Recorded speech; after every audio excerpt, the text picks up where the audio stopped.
So on behalf of Ms. Reed. Good morning, Ms. Little. Morning, Judge David Unetti for Karen Reed. Morning, Ms. Gianetti. Good morning, Ms. Reed. Good morning, jurors. So I have to ask you those same three questions. Were you all able to follow the instructions and refrain from discussing this case with anyone?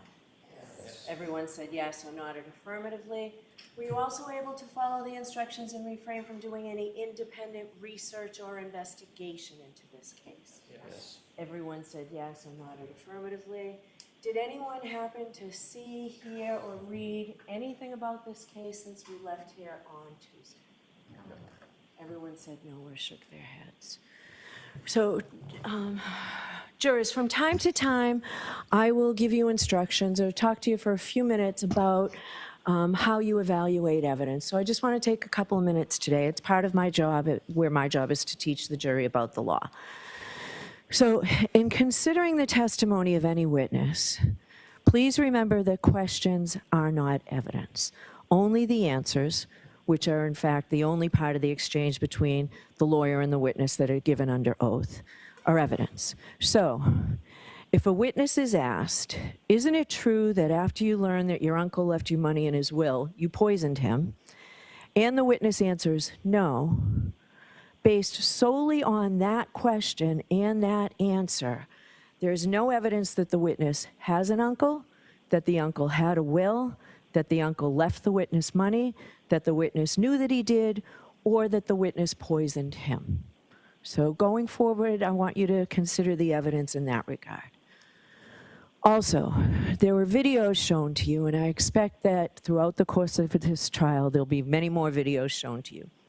These videos are evidence, and there's audio on these. So what the video shows is for you folks to decide, not me, not any of the lawyers.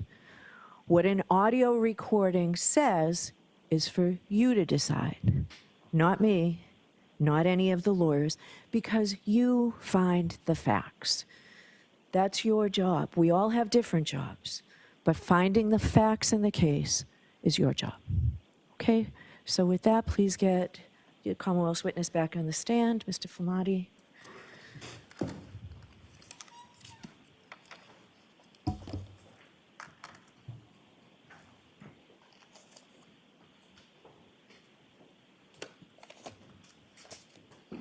Jim? Yes. Swear him in again, please. Thank you.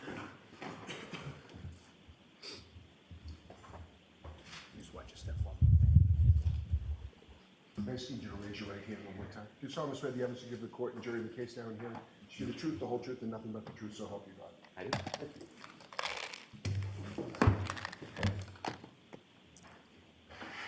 All right, Mr. Lally, whenever you're ready. Thank you, Your Honor. Before I begin, may I just approach the witness to return Exhibit 1? Sure. From the court.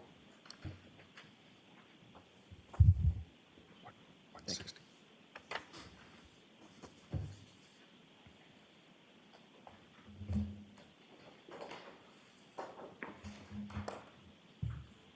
Good morning, sir. Good morning.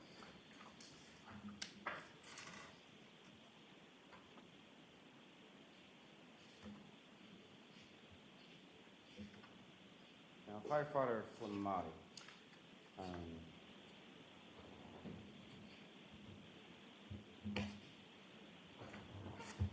believe when we had left off the other day, you had arrived in the area of 34 Fairview Road, is that correct?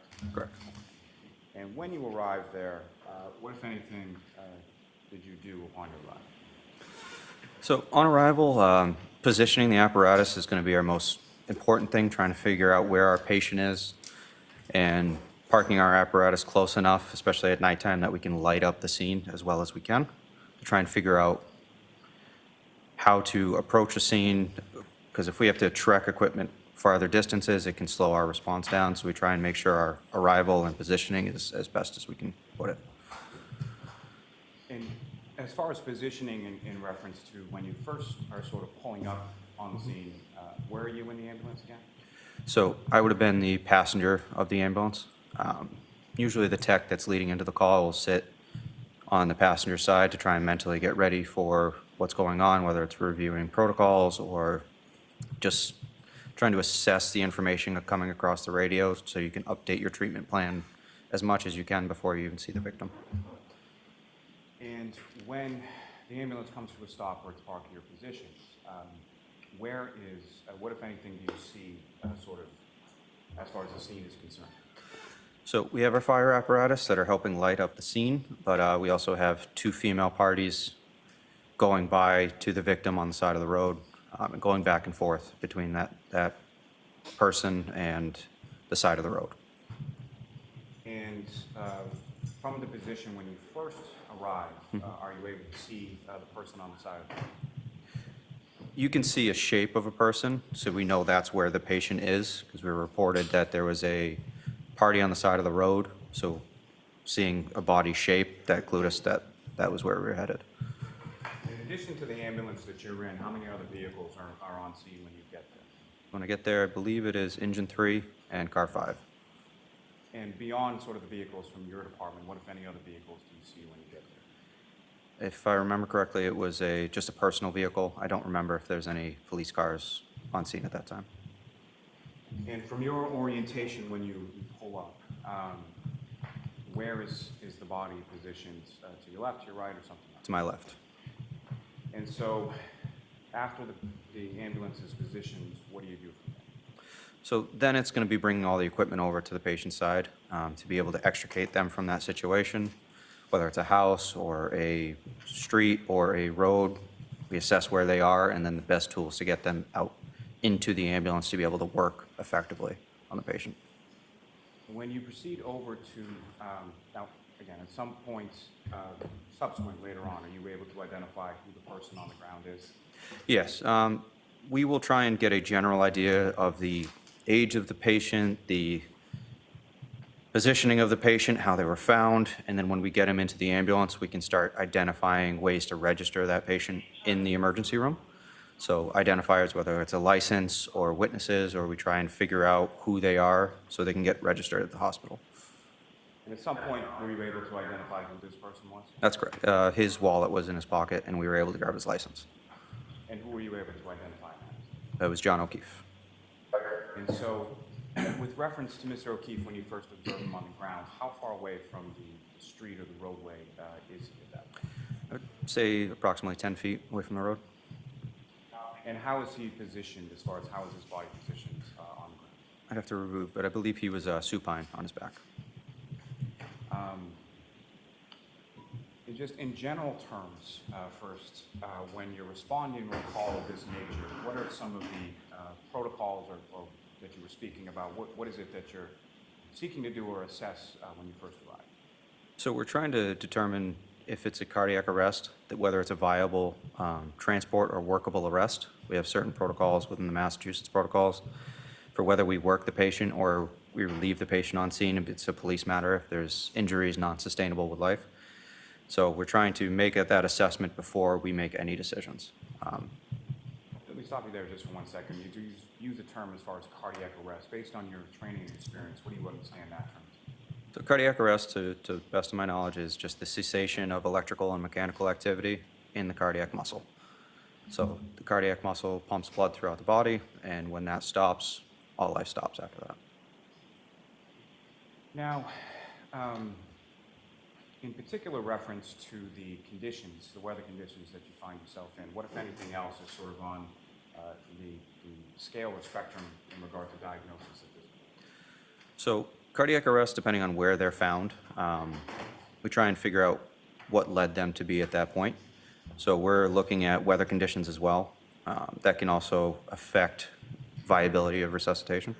So due to the extreme weather, extreme cold, we'll attempt resuscitation on that patient due to the fact that it'll prolong viability of the arrest or ability to recover from cardiac arrest afterwards. So weather is definitely a key factor in where they are found. And you're familiar with the term based on your training experience called hypothermia? Correct. And so what, if any, sort of relationship does cardiac arrest have? Well, let me ask you this first. What is your understanding of the term hypothermia? The exposure to extreme cold that lowers your core and extremity temperatures down to below 95 degrees, usually. And what, if any, interplay is there between hypothermia and cardiac arrest? So like I said before, it'll prolong how long, it'll preserve the body after arrest. So if somebody's found in like a cold water situation, there's been multiple reports of patients recovering drown in cold water for up to an hour. So viability is definitely improved by the cold weather. And as far as viability is concerned, you talk about doing your assessment. What are sort of the steps that go into your assessment?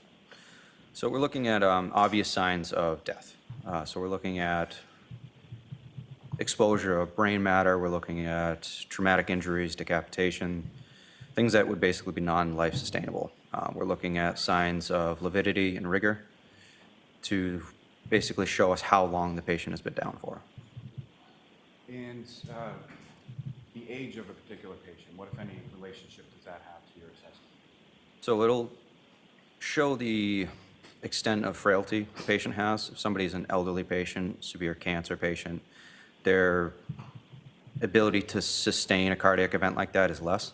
So somebody that's younger or middle-aged will have a much better chance of recovery afterwards.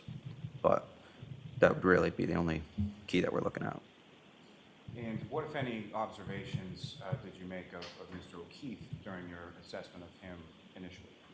Just that he was a middle-aged male, and that was all we had. And as far as the other things that you were talking about, as far as viability or resuscitation, what, if anything, did you observe with reference to Mr. Keefe in regard to that? So with viability, we were looking at any rigidity or rigor in the body, or lividity or separation of blood. You would have a pooling of blood or bruising, it would look like, at the lower parts of the body, depending on how the person's positioned, basically. If they're supine, you'd have positioning or pooling underneath the body, and then you would have stiffness of the arms, legs, jaw, neck. To be able to move the body, we're looking to, if they don't have those things present, it's another check mark of saying this is viable, we can work this. And specifically as it applies to your assessment of Mr. O'Keefe, what, if anything, do you recall in regard to that initial assessment as far as viability? So his limbs were able to be moved, jaw was able to be moved. The posterior of his body was red, so not the indicative of lividity that we're looking for. So we termed it to be a viable arrest and continue to work. And you mentioned as far as sort of gathering your equipment, bringing it over to Mr. O'Keefe, what, if any, equipment did you gather? So equipment initially is going to be our scoop stretcher to be able to pick the patient up, break apart, put it underneath him. We have our first in bag, an airway bag, cardiac monitor. We'll bring all that over to the patient's side to be able to do as much as we can in that situation, but due to the weather, we wanted to get him out of the weather because that was one of the things that was hurting him at that point, is getting him into the warmer ambulance and beginning the warming process. So getting to an area where we can assess the patient thoroughly with good lighting, and to be able to expose the patient, begin the warming process.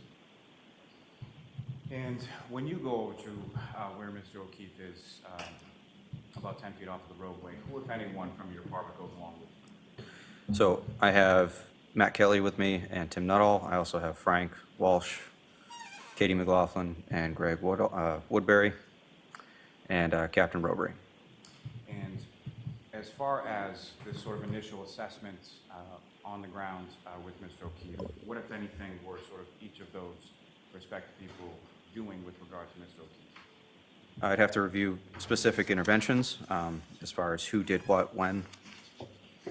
But that's why we document things immediately afterwards, so it's all fresh.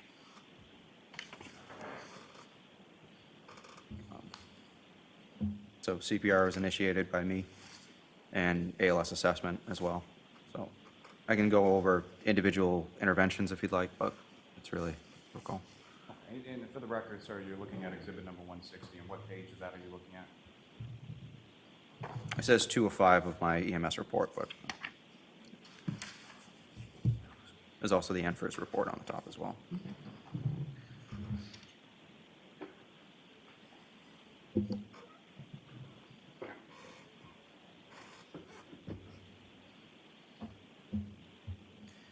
So initially, when you go over to Mr. O'Keefe, how many other people are sort of in that area at that time? So in the area, we have the first responders, and then we have the 2 female parties on scene. Where were the 2 females in relation to Mr. O'Keefe? So as we're approaching the scene, they were kind of in between us and the patient, so we tried to gather as much information as we could from them as we could.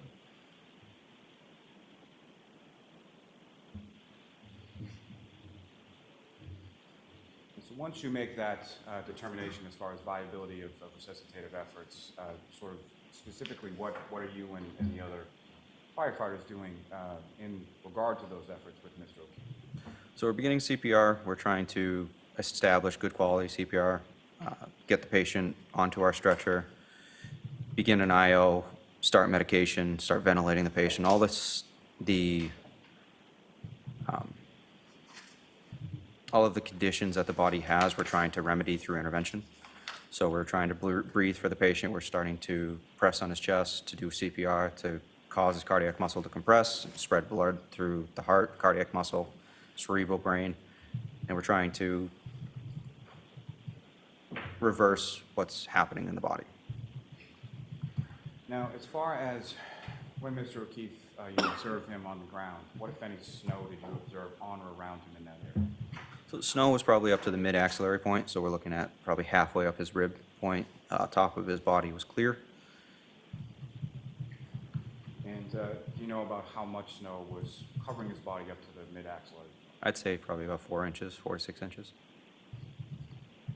Now, as far as your observations of Mr. O'Keefe when he's on the grounds, what, if any, observations did you make as far as how he was dressed? For the exposure, I'd say he was pretty underdressed.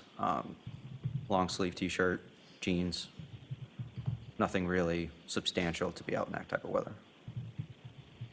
And at this point, or any subsequent point, what, if any, observations did you make of Mr. O'Keefe's footwear? By the time so our first priority is obviously going to be treating the patient.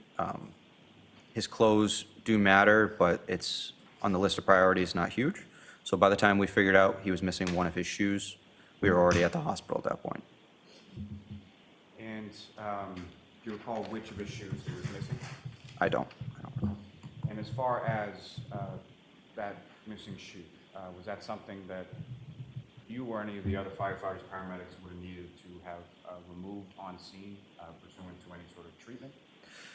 Nothing would have been done through the feet. It would have been just exposure of the patient to see possibly the extent of frostbite, if it had started affecting his extremities, fingers, nose, that type of thing, of hypothermic reaction there.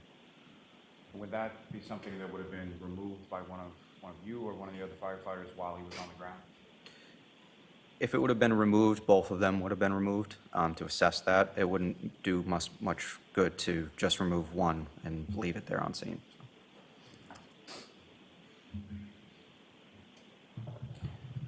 Now,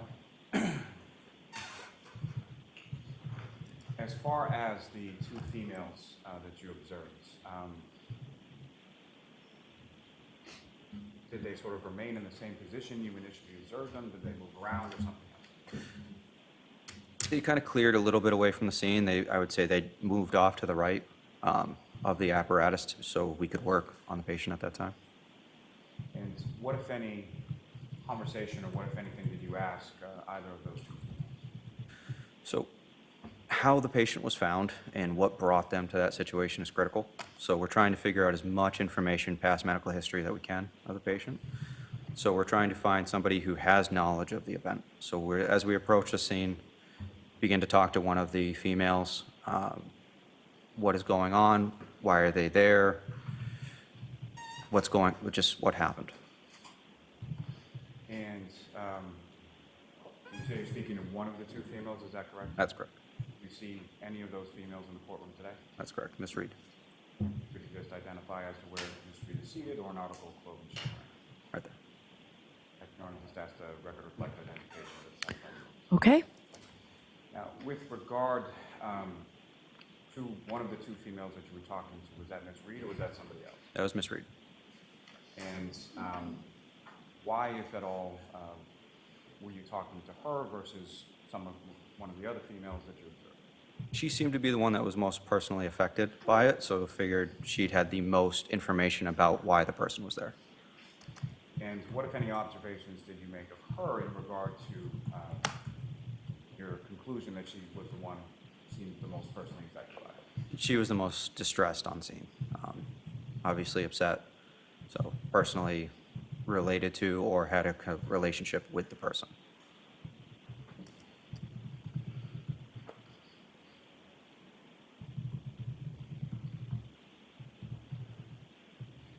Before we get to any conversations, what, if anything, did you observe Ms. Reed or any of the females doing with reference to Mr. O'Keefe's body when you first started to come up to this? So I would characterize it as an attempted resuscitation. She was attempting to do CPR, but due to the erratic behavior, she was running back and forth between the other female on scene and the body, back and forth, trying to press on his chest, wake him up, talk to him, just to no avail. And as far as your conversation with Ms. Reed, what, if any, questions did you ask in regard to either demographics or anything else? So do you have any information of who this is? How are they here? Tried to get any type of information we could from her at that time, but with no luck. When you say with no luck, what, if anything, what, if any, response did you receive from Ms. Reed in regard to your question? So the only response that I was personally given was just, I hit him, oh my God, I hit him. And when she's saying, I hit him, oh my God, I hit him, how loudly is she saying that? So she was within 2 feet of me, but very loud. Any type of follow-up questioning, did you hit him with your hand? Did you kick him? What happened? She just repeated the phrase over and over again, I hit him, I hit him.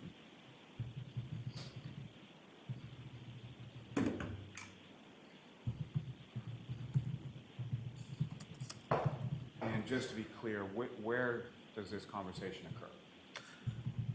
This was as we're bringing equipment over to the patient. The interventions are going to be started basically by whoever gets over to the scene first. I'm trying to gather information as a lead paramedic to try and coordinate interventions and therapy to kind of holistically be the team leader in that situation and treat and transport the patient. So it was on approach to the patient, probably halfway between the ambulance and the patient.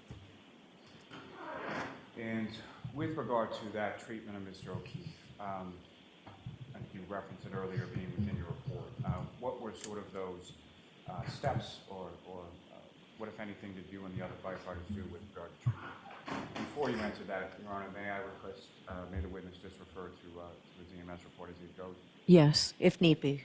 Thank you. So we try and document through our flow chart of all of the interventions that we're doing. So CPR is obviously going to be our first priority. CPR is initiated, unchanged but successful in the actual intervention itself, no complications.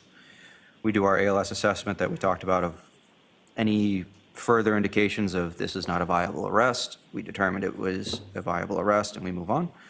Then we're going to start, we refer to it as a bag valve mask at 15 liters per minute on oxygen.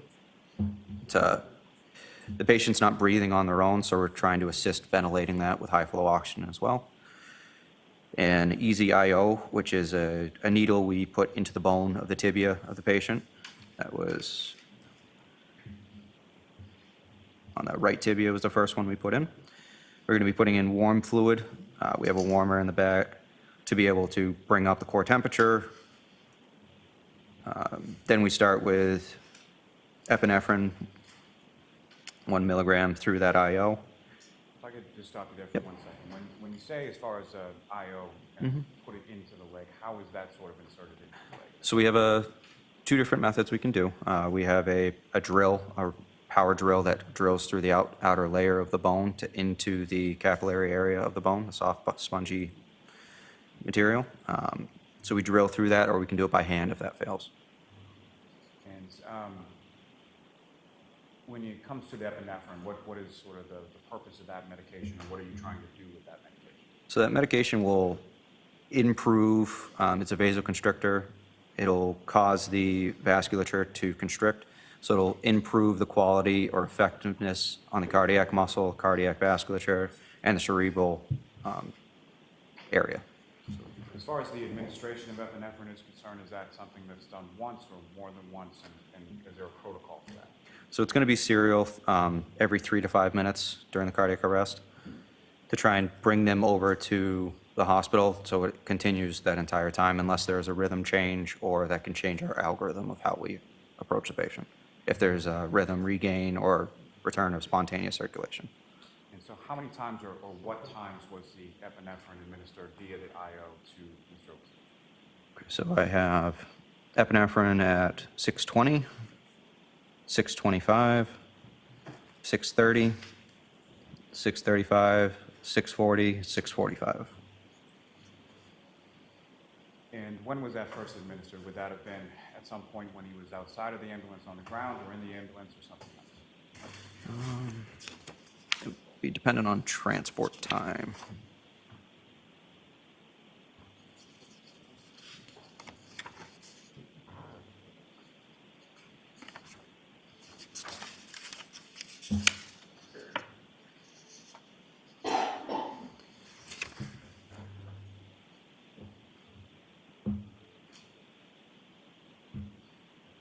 So we're at patient side at 6:15, transport 6:27, so best estimation would have been inside of the ambulance at that point.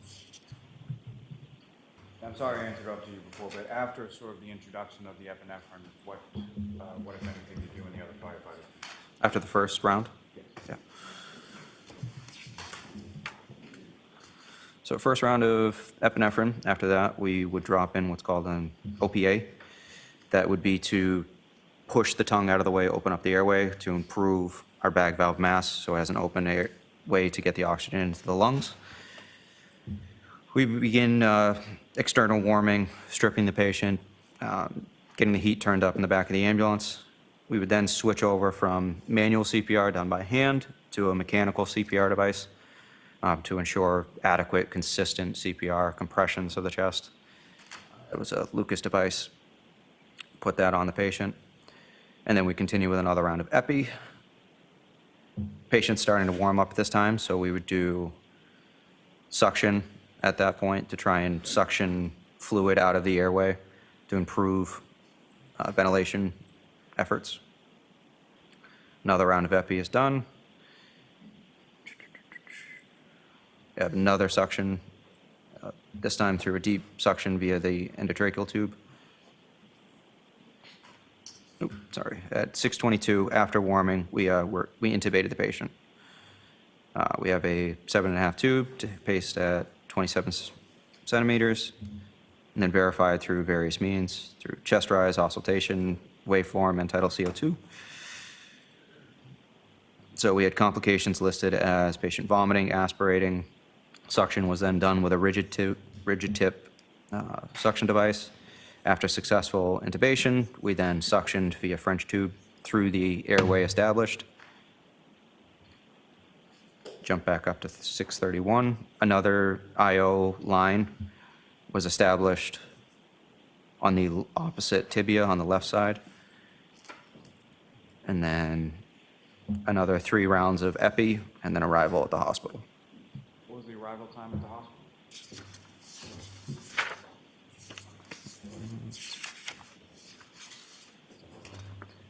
At destination was 6:45. And what hospital was that again, I'm sorry? Good Samaritan Medical Center. There's a term that you use in your reports called, and I'll probably butcher this, but asystole, is that correct? Yeah, asystole is going to be a cardiac rhythm where there is no electrical activity in the heart and is referred to as flatline. What, if any, observations did you make in your treatment diagnosis in regard to Mr. O'Keefe as far as asystole? So that was the rhythm he was found in. Yeah, from initial rhythm, I have on the EKG at 6:32 as asystole. So we'd basically observe that for any changes, whether it's increase of electrical activity, regain of adequate pulses, all of that can kind of be hinted at with the cardiac rhythm. And then we would change our algorithm based on whether we go down the ROSC protocol or we continue down the cardiac arrest protocol. And whether it's on scene or it's in the ambulance, is there sort of a division of task or a division of different skill that's being employed in patient care? So patient care will have to do with level of training and also proximity on the patient. Where you get into the ambulance is just logistically, if you have the training, it's not a huge open ER, it's a small environment. So we try and not have people jump over each other as best as we can. And if you recall, who was sort of doing what in relation to treatment of this patient? So in the back of the ambulance specifically? Yes. Okay, in the back of the ambulance, Tim Nuttall was managing the airway. I was the team lead that was kind of coordinating all of the interventions. Matt Kelly was assisting in gathering equipment, doing CPR before the mechanical device was placed on. Basically, they act as an assistant to hand equipment, place things in strategic areas around so we can actually work without having to go get those physical things ourselves. Now, as far as you indicated removal of Mr. O'Keefe's clothing once in the ambulance, correct? Yes. What was it about sort of the condition of the clothing that led to the removal of that? So removal of clothing is actually pretty standard for any cardiac arrest, any traumatic injuries. We're basically trying to get further clues because this is all happening very quickly. So we're trying to get more evidence of why are they here. We're looking for extremity injuries, crush injuries, bruising, anything that we could document, that we could pass on to the emergency room staff and doctors. So we would strip most patients. And as far as, were you involved personally as far as sort of the cutting of the clothing and stripping the patient? Yes. And upon removal of the clothing, what, if anything, did you observe as to sort of the condition of the clothing or texture of the clothing at that point? Condition seemed pretty well intact, but just wet and cold. And what, if any, relationship would the wet and cold clothing have to any of the diagnoses that you were running through in regard to Mr. O'Keefe? It would really just be the exposure to the weather would be our biggest trigger off of that, or if you had protruding injuries through the clothing, compound fractures, things like that. The clothing was intact, but we knew it was wet, it was cold. So as we strip things off of him, we can see underneath basically if there are any not every fracture breaks through the skin, not everything causes obvious things, obvious signs. So as we strip the patient, we can begin to further assess. Take you back just for a second to outside of the ambulance. Yep. What, if anything, specifically were you able to observe with reference to any injuries Mr. O'Keefe had sustained? Injuries are pretty tough to see outside of the ambulance just due to the weather, due to the lighting. We have seen lighting on the ambulance as well, but Let me ask you, Yeah. as far as what, if any, difference did you know between the lighting in the back of the ambulance versus when you were with Mr. O'Keefe on the ground? so he was still out in the weather at that point, so bleeding wasn't really obvious at that point. As soon as we get him into the back of the ambulance, then we start noticing hemorrhage from different areas of his body. And when you say hemorrhage from different areas, which areas specifically? So mostly from his mouth, his eyes, nose. Yeah. And just to be clear for the record, when you use the term hemorrhage based on your training experience, what do you understand that? Bleeding, external bleeding. Now, you mentioned that there was some suctioning of Mr. O'Keefe's airway, is that correct? Correct. And what, if anything, specifically was suctioned from Mr. O'Keefe's airway? Suctioning from the airway was mostly blood, sputum. And as far as how much, what, if anything, do you have to sort of measure how much blood was suctioned out of Mr. O'Keefe's airway? So we have a canister that has marks of milliliters, so we can determine as we're suctioning how much is in that container at different times. And about how much, based on that, was suctioned from Mr. O'Keefe's airway? So the initial suctioning with the rigid tip was about 150 milliliters. And subsequently, so that would have been above the airway, in the mouth, in that type of area. We established the intubation, and then deep suctioning with that soft tip through the intubation tube would have been another 50 milliliters of fluid. Now, with reference to, you mentioned some observations in Mr. O'Keefe's back, correct? What's that? Sorry. You mentioned some observations you made earlier in reference to Mr. O'Keefe's back. Yes. And what were those again? So That would have been redness of the skin and the posterior of the body. What, if any, significance does that have to you as far as your observation? So redness from the skin, if it's general or across the body, can mean certain things. If it's just a particular area, and due to the fact that it was cold outside, that would have been the initial stages of frostbite or exposure to cold. And as far as the remainder of Mr. O'Keefe's body, what, if any, other observations did you make, and which areas did you make those observations to in regard to the initial state? So for as far as the cold exposure, cold exposure, we're looking at the most exterior parts. Extreme cold exposure can lead to frost nip and frostbite in different areas. The first affected areas are going to be your fingers, your ears, your nose, your toes, that type of. So that was a cold, waxy, pale, stark white substance, basically, or condition of his skin. And on each of those areas that you just described? Yes. Now, sort of up in the area of Mr. O'Keefe's head, you mentioned some bleeding from the eyes and the nose, correct? Yes. As well as his mouth. Yes. And beyond that, what, if any, observations did you make of any other sort of injuries to his head or his face? So his eyes were pretty well swollen. We were trying to clear areas of blood to figure out if there were any contusions around the head. I believe there was a contusion on his forehead. Also had some markings on his extremities as well. And just as far as your understanding, based on your training experience, when you use the word contusion, what do you understand that? Bruising. And before we get to the extremities, what, if any, observations did you make as far as Mr. O'Keefe's abdomen? Abdomen we noted as significant as distension or swelling of the belly. And what, if any, significance did that have to you in regard to Mr. O'Keefe? It's another of our detailed assessments. We go through the body in a more detailed way to try and find more clues that we can pass on for the assessment. Distension in the belly could be due to trauma or bloating. It could be, those are usually our biggest triggers for distension. Now, you mentioned, as far as the extremities are concerned, what, if anything, did you observe as far as injuries to Mr. O'Keefe's extremities?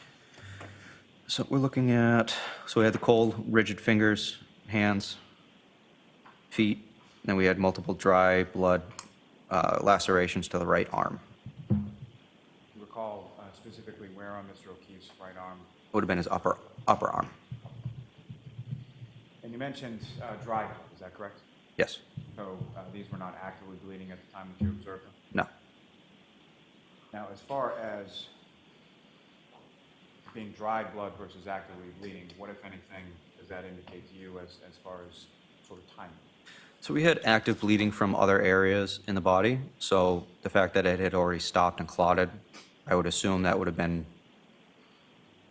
several hours before the incident that led him to be there, but I would guess earlier in the evening.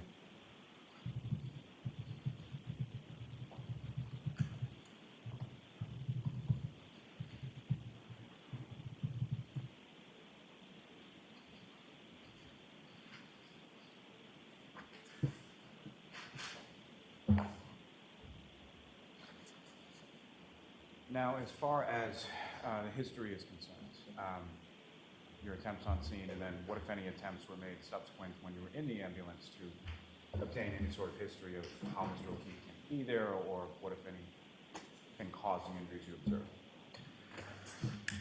observed? Once we get the patient into the ambulance, there was no family, no bystanders in the back of the ambulance, so then it's going to be solely based on physical assessment. And within sort of the team of firefighters that you had, who, if anyone, did you direct to try and obtain that information while you were in the back room? So that would have been Katie McLaughlin.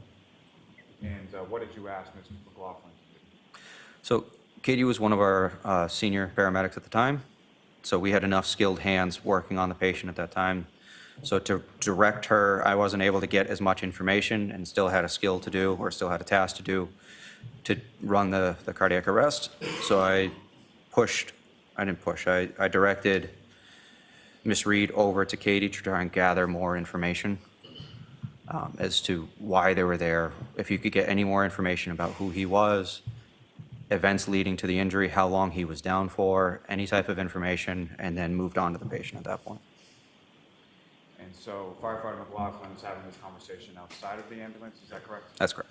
This is going on while you're inside of the ambulance actively treating Mr. O'Keefe.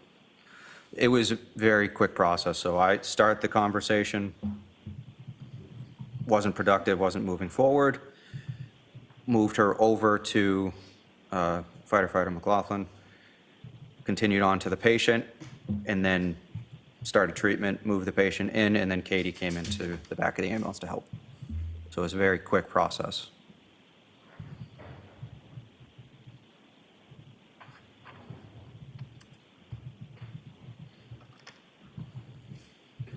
Now, as far as Mr. O'Keefe's eyes were concerned, what, if any, observations further did you make as far as Mr. O'Keefe's eyes? So both eyes were swollen and bleeding. What, if any, observations were you able to make of his pupils? I'm sorry, what? Pupils? Pupils. So I have documented as 4 millimeters and non-reactive. What, if any, significance is those observations as far as 4 millimeters and non-reactive? So we're looking for equality between the two. So signs of bleeding can be demonstrated by unequal pupils, or if they were restricted, could lead us to believe it was as a result of an opioid interaction. But we're looking at whether they react to light as well. If there's brain activity, if there's still something causing the body to react, you'll have some type of pupillary response. So we shine light, there was no response, so it was fixed and at 4 millimeters. Now, at some point, you leave the scene en route to Good Samaritan, is that correct? That's correct. Okay. And who is continuing treatment of Mr. O'Keefe in the back of the ambulance during transport? So back of the ambulance and transport would have been firefighter Kelly, firefighter Nuttall, and myself. And who, if anyone, was driving the ambulance between Fairview and Good Samaritan? So that'll be determined by basically just positioning on the engine. So the step driver for that position would then drive as the detailed person over to the ambulance, and that was firefighter McLaughlin. Now, during the transport from Fairview to Good Samaritan, what, if anything, are you and the other firefighters in the back of the ambulance doing as far as continuing treatment of Mr. O'Keefe? So we started transport at 6:27. So between 6:27 and 6:45, treatments included epinephrine, additional suctioning, managing the airway, placing another intraosseous line, and then 3 additional rounds of epinephrine while the mechanical CPR is continuing CPR. And during the course of the transport, what, if any, changes in Mr. O'Keefe's status as far as the cardiac arrest or the breathing occurred during the transport? No changes. Now, that time that it took to get from Fairview to Good Samaritan, is that sort of a typical transport time? Not normally. Due to the weather, it was pretty slow driving. Even though the ambulance was a smaller vehicle than the engine, slow transport compared to normal. And during the course of the transport, what, if any, communication are you having with Good Samaritan in regard to Mr. O'Keefe and his eventual arrival there? Every medical that goes on, we try to give the hospital staff a heads up, basically, of what's coming in. We'll have different alerts that we would give them, whether it's a cardiac arrest, a stroke, a STEMI, to have the certain appropriate teams come in and be ready, whether it's a trauma alert. There's different specialties within the hospital that'll treat those different particular cases. So we call them 5 to 10 minutes prior to give that team time to get down into the emergency room to get ready to work. When you arrived at Good Samaritan, who, if anyone, were you met by, and sort of what happened with regard to Mr. O'Keefe at that point? So we're continuing interventions from the ambulance through the bay into their code room. We're then met by registration, a registered nurse, and the doctor that took care of the patient, as well as a team of other assistants and CNAs. And where do you physically go with Mr. O'Keefe, or how does that work? Yep, so that's referred to as a transfer of care. So there's different people, like I said, it's a team base where different people are in charge of different things. We'll have the nurse in charge that's in charge of documenting our interventions that have been done so far, time of down, the patient was down, and then she starts documenting all the different interventions that were done by the hospital staff as well. You also give a report to the doctor who's then taking over as lead for the cardiac arrest. They're going to start issuing orders for the patient and treatment. And then you have registration that will get the information to register the patient that they can tie all of their interventions to. And during that sort of process of exchange of information and things of that nature, what, if anything, did you learn in regard to the sort of core body temperature of Ms. Oki? So to add that assessment, I believe he had a core body temperature of 80 degrees. What, if any, significance does that have in regard to sort of the typical core body temperature? Typical core body temperature is going to be in the high 90s, where body temperature being at 80 with a rectal temp or core temp is going to be extreme hypothermia. Now,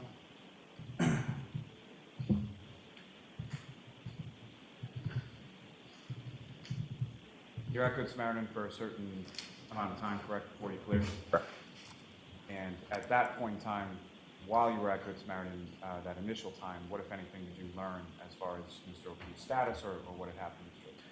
So as we talked about before with the hypothermia and the extreme cold, they're going to work that for an extended period of time. Most cardiac arrests, I will try and hang out by the patient or in the area. As new staff come through, different things are found. The doctors and nurses might have follow-up questions. So I try to stay available as an asset that they can bounce those questions off, at least for 10 or 15 minutes afterwards, to make sure the whole process is completely transferred from all the interested parties. And during that course of time, what, if anything, did you learn as sort of the eventual status of Mr. Oki? We didn't learn anything while we were at the hospital.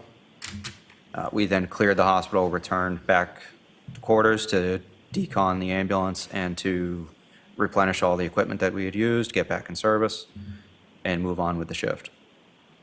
At some point during the course of the shift, did you have occasion to go back to Good Samaritan? Me personally, no. It would have been for an additional medical call if there was any calls for service afterwards.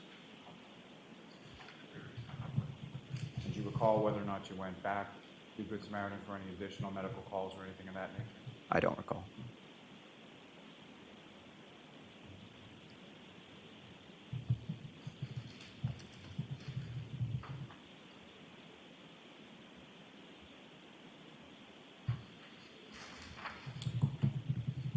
So if I could direct your attention to the screen just over there.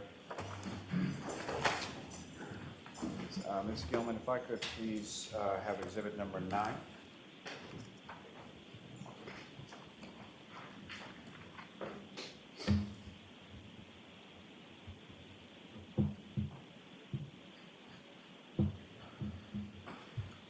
And so directing your attention to what's been previously marked as exhibit number 9 up on the screen, do you recognize what's in that photograph? The house. Is that the house that you responded to, is that correct? And Ms. Gilman, if I could have exhibit number...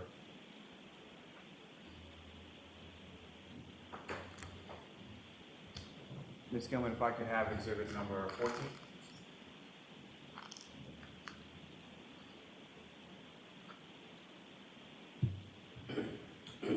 And again, sir, what's up on the screen? Do you recognize what that is?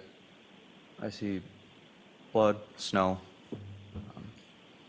general area, not sure. And lastly, Mr. Gilman, if I could have exhibit number 18.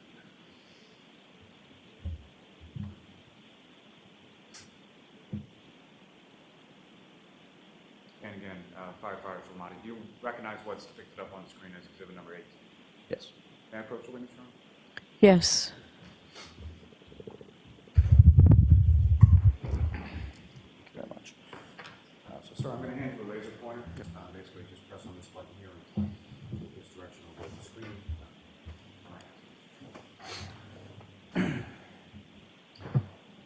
So, Firefighter Flematti, within this photograph up on the screen as Exhibit 18, do you see the area in which you observed Mr. O'Keefe supine on the ground when you first arrived? Yes. And using that laser pointer, could you direct the jury's attention to where in this photograph you observed Mr. O'Keefe when you initially arrived? Initially arrived would have been in this area here. Thank you. May I have just 1 moment, Your Honor? Yes. Dave, you can turn, thank you. Nothing further for this witness at this time, Your Honor. All right, cross-examination. Thank you, Your Honor.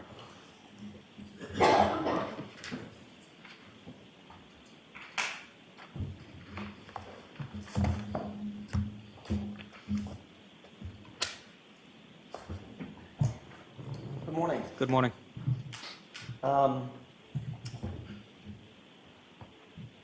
I'd like to start sort of at the beginning. When you first arrived Yes.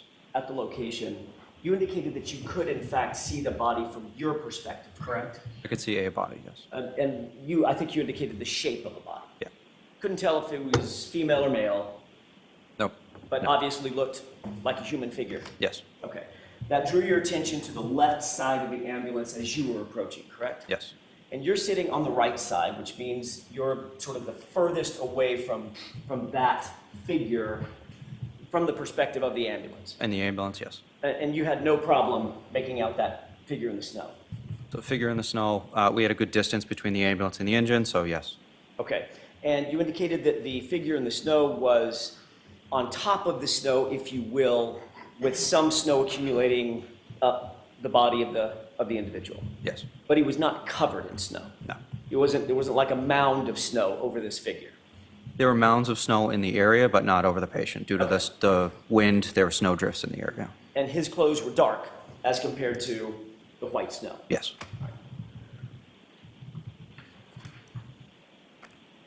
I want to ask you a couple of quick questions about some of the last conversation you had with Mr. Lally about the injuries. You did note that Mr. O'Keefe had a laceration over his right eye, correct? No, over his right eye, Over his right eye. there's a contusion over the eye. Okay, and your definition of a contusion is, Bruising. was it also swollen? There was swelling around the eyes and a little bit of contusion and bruising around.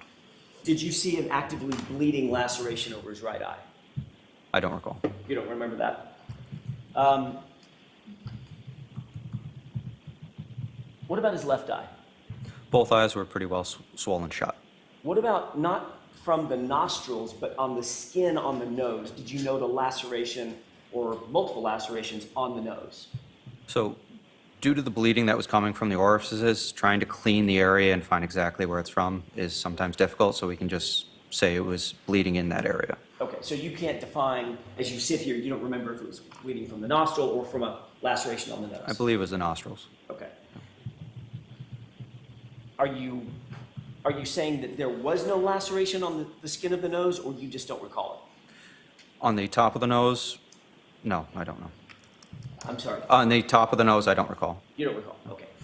With regard to his abdomen, you indicated that it was distended. Yes. A medical term for swollen. Yep.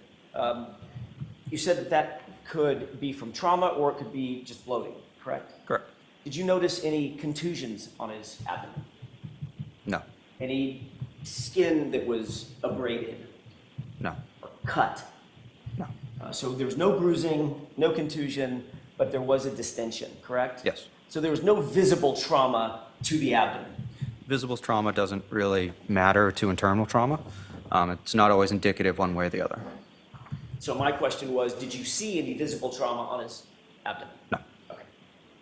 But you did note that it was bloated. that it was distended, yeah. Okay.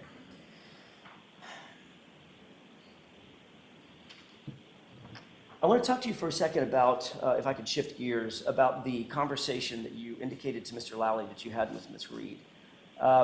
You were also asked about that conversation at the grand jury when you testified, correct? Correct. You testified that as the lead paramedic, you were specifically trying to get as much information from my client, Ms. Reed, as you possibly could concerning the victim and how the victim ended up being there, correct? Correct. You indicated in no particular order, that you asked questions like, how do you know him, correct? Correct. How did he get here? Correct. What happened? Correct. Is there any additional information you can give me about what happened to this person? Correct. Okay, so that was a conversation that you were personally engaged in with my client in order to gather as much data, if you will, about what you were dealing with, correct? Correct. But your focus was, when you first arrived, your focus is, I need to attend to the patient, correct? Correct. Like, conversations notwithstanding, I need to deal with what's in front of me, which is an unconscious man in the snow, Correct. dressed inappropriately, Correct. and possibly freezing to death. Correct. But you did say that you had enough of a conversation with Ms. Reed that she answered you and said something to the effect of, I hit him, oh my God, I hit him. Correct. So then you followed up on that conversation, correct? As much as I could, yes. As a matter of fact, you said that you asked her additional elaborating questions. Correct. Well, did you hit him in the face? Or did you kick him? Or did you hit him with your hand? Yep. Okay. So that's a conversation that you're having with Ms. Reed face to face. Correct.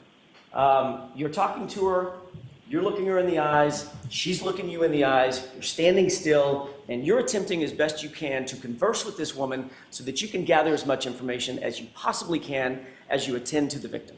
Correct. You indicated that that conversation lasted long enough that the conversation was frustrated by the fact that you weren't getting information that was helpful to you. So you turned that conversation over to Katie McLaughlin. Objection? Sustained. Ask it a different way. Sure. Did you have, was your conversation in some way, in your mind, and when I use the word frustrated, I mean it was just, you weren't getting the information that you were seeking, correct? It wasn't productive. Okay, better way to put it, I'll use your word. That conversation was unproductive enough that you then moved the conversation over to Ms. McLaughlin, correct? Correct. Firefighter McLaughlin. And once Firefighter McLaughlin engaged Ms. Reed, you then began to attend to the patient again, So the patient was already being treated by the other personnel on scene. okay? I started the conversation, realized it wasn't going anywhere. I had other responsibilities. So regardless of how they ended there, they still needed treatment Of course. and transport. So that began my priority and moved her over to try and get as much information while treatment was being done. What part of the treatment were you responsible for? All of it. Sorry, that's a great answer to a very vague question. Yep. What physically were you doing with Mr. O'Keefe? In which particular moment? When you first arrived and attended to him and physically touched him, in other words, were you the airway person? Were you the cardiac person?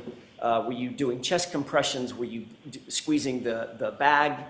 I would have been doing chest compressions initially until I could delegate that task to somebody else. Okay. And chest compressions, I'm going to butcher this because I've never been Okay. trained other than my little toddler. They look a little like what I'm doing now, correct? Correct. And I indicated palm over one palm over my hand, arms extended, and you can see my shoulders moving up and down in a rhythmic fashion, correct? So if, I didn't get an answer, correct? Yes. I'll wait till the, what were you wearing? What was I wearing? My uniform. Didn't expect that one, did you? That was a different one. Heavy winter coat, Okay. uniform. Do paramedics wear sometimes yellow, bright yellow for safety? Yes. Were you wearing a bright yellow, heavy winter coat? I don't recall. I have a few different coats. Got it, got it. Do you remember what Miss McLaughlin was wearing? I don't. Okay.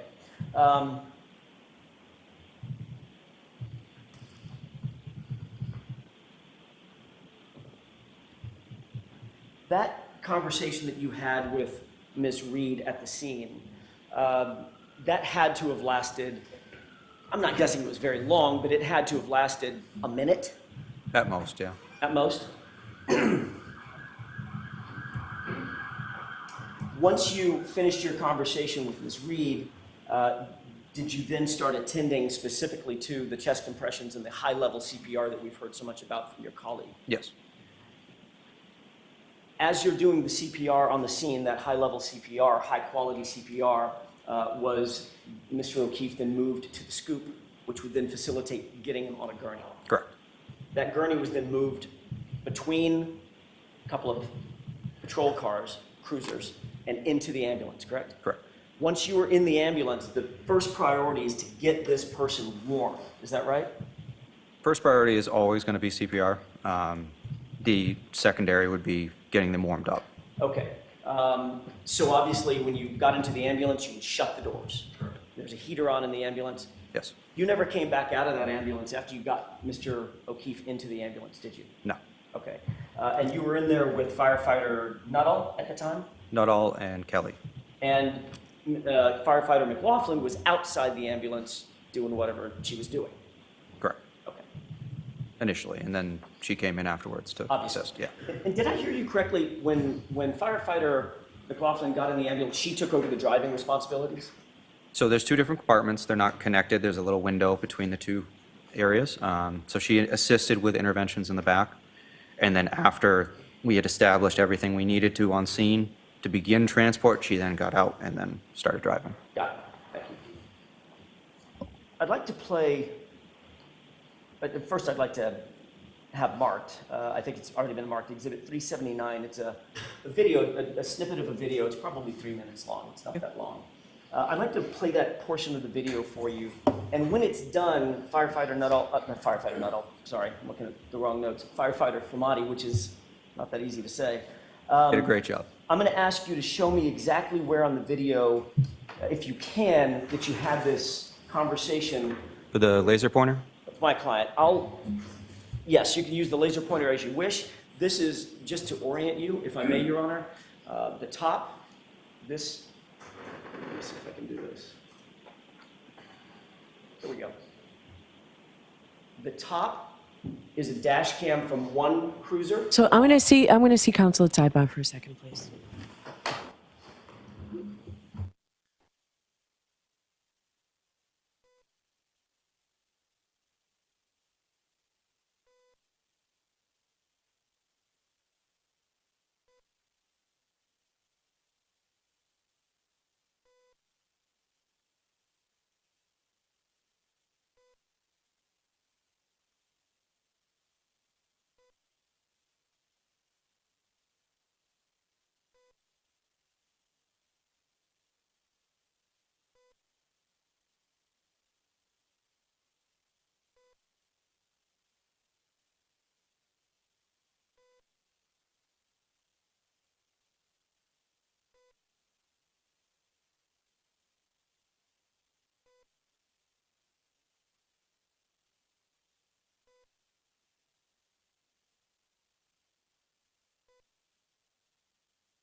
For this, until we pause it, I'm going to ask you to focus your attention on the top dash cam video. Go ahead and play that.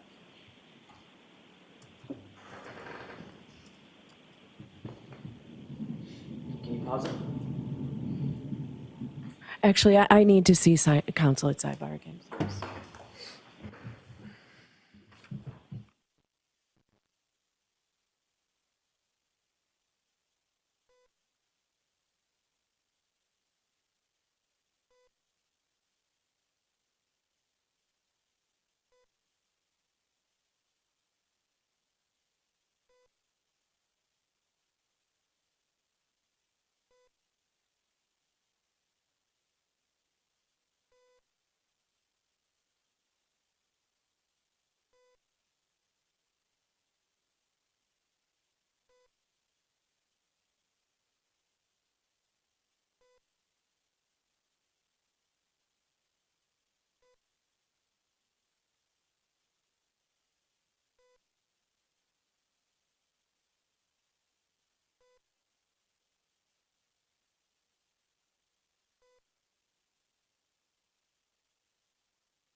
Folks, we'll take a 15-minute recess. All right, please. Select.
You are muted. Maybe plan? Yes, I'd like to see it.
That's the extent of the, or approximately the extent of the length of the video, the clip that I was going to play.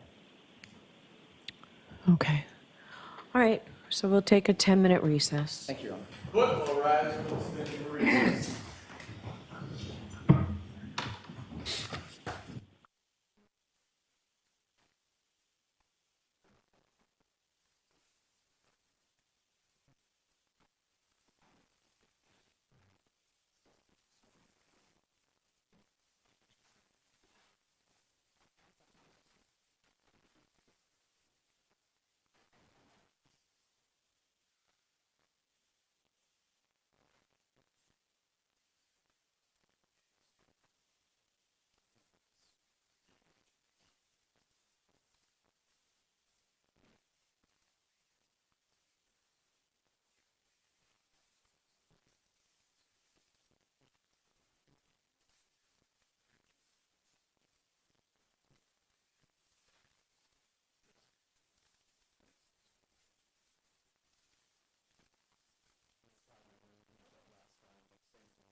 Why doesn't counsel come to sidebar where the jurors are coming in?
Sure.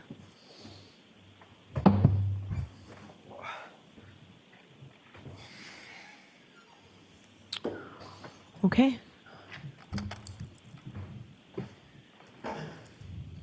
Thank you, Your Honor. Firefighter Flematti, I want to draw your attention to the top video, and I may pause it and ask you a couple of questions. Let's go ahead.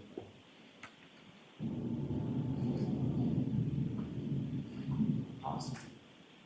Did you see a person run into the screen? Yes. Run into the frame, rather, from screen left? Yes. Who's that? I don't recall. Okay. Let's go ahead and play it. And pause. I want to draw your attention to the left side of the top video. Did you see somebody wearing a bright yellow jacket? If you could rewind it, I'd look at that area. Why don't I play it forward? Okay. And see if you see that.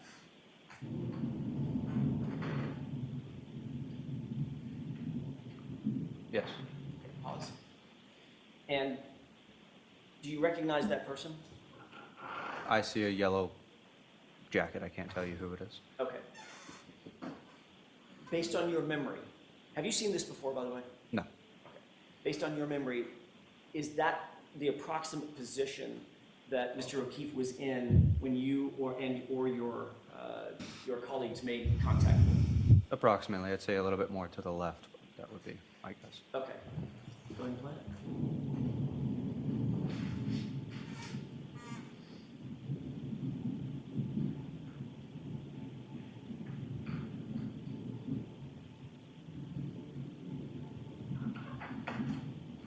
Go ahead and pause it. Did you see the person enter from screen left into the frame? It looks like a different person, yes? That person right there. Looks like a long-haired female? Yeah. Does that appear to be my client? From this angle, I couldn't tell you. Okay. Go ahead and play it. Pause. You see a person wearing yellow right there on the left side of the screen? If you're telling me that's a person, sure, yes. No, he's not telling you, so ask the question. If you don't see it, you don't see it. If you do, you do. I can't tell what that shape is. Okay, can you take a look, keep your eyes focused on that and tell me if you see that figure doing anything? Go ahead. Pause it. Okay, do you recognize that figure now? I can't recognize the figure, but it looks like an up and down rhythmic motion Okay. that would indicate CPR. Would that be you? I couldn't tell you. Is the time accurate? There's 6:13. I'm just asking you what you recognize on the video.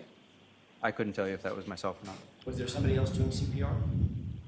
Multiple people rotate through CPR, so yes. Who was responsible for doing the chest compressions? Whoever's closest to that area, we're all trained for that skill. Okay, I'm asking in this particular case. Yes. I know everybody's trained. Didn't you testify earlier that you were the one doing the chest compressions?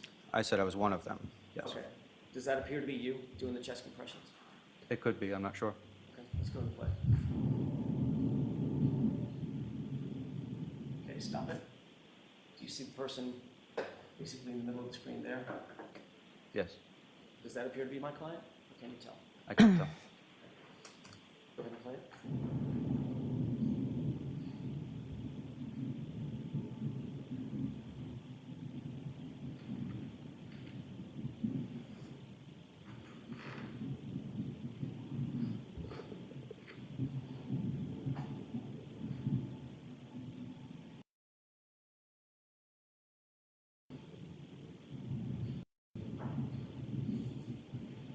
Pause it. You see individuals entering from screen right. Yes. Who does that appear to be in the yellow jacket? That build would have been probably, it could have been firefighter Kelly or it could have been McLaughlin. Okay, and who's the person trailing the gurney? Right. I can't tell. Okay, let's go ahead and play.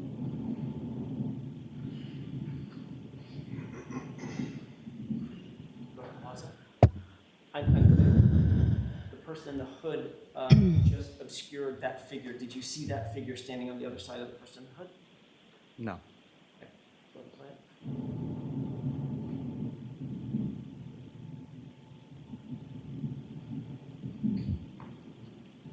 Pause it. The activity that's going on just to the sort of left side of the SUV in the frame, can you describe for the jurors what that activity is? So that would be lowering the stretcher to get ready to load the patient on. Okay, go ahead and play it. And now let's pause it. Now, this person now appears to be facing the camera. Do you now recognize that person? I don't. Go ahead.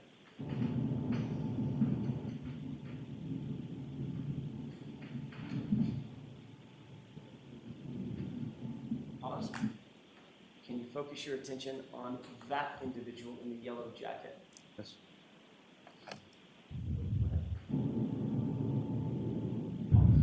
What does that person seem to be doing? CPR. Which part of the CPR? Chest compressions. Sorry, I didn't mean to talk over you. It's okay. Chest Uh, compressions. I want to make sure that Nancy can get down what we're both saying. So which part of the CPR? Chest compressions. Thank you. Is that you? I don't know. Okay. At this point, you have no idea whether or not, you don't remember whether you were the one doing chest compressions when he was moved from the ground to the gurney? I don't recall. But you did earlier testify you were doing chest compressions. I did at some point during this call, yes. Okay. In the entire length of this video, did you see anybody else trade off from that person doing chest compressions from the time the person was on the ground to the gurney? Or is that the same person? It could be the same person. I'm not sure. Okay. Would you say that's probably you? Objection, Your Honor. Sustained. Okay, go ahead. Jurors disregard that.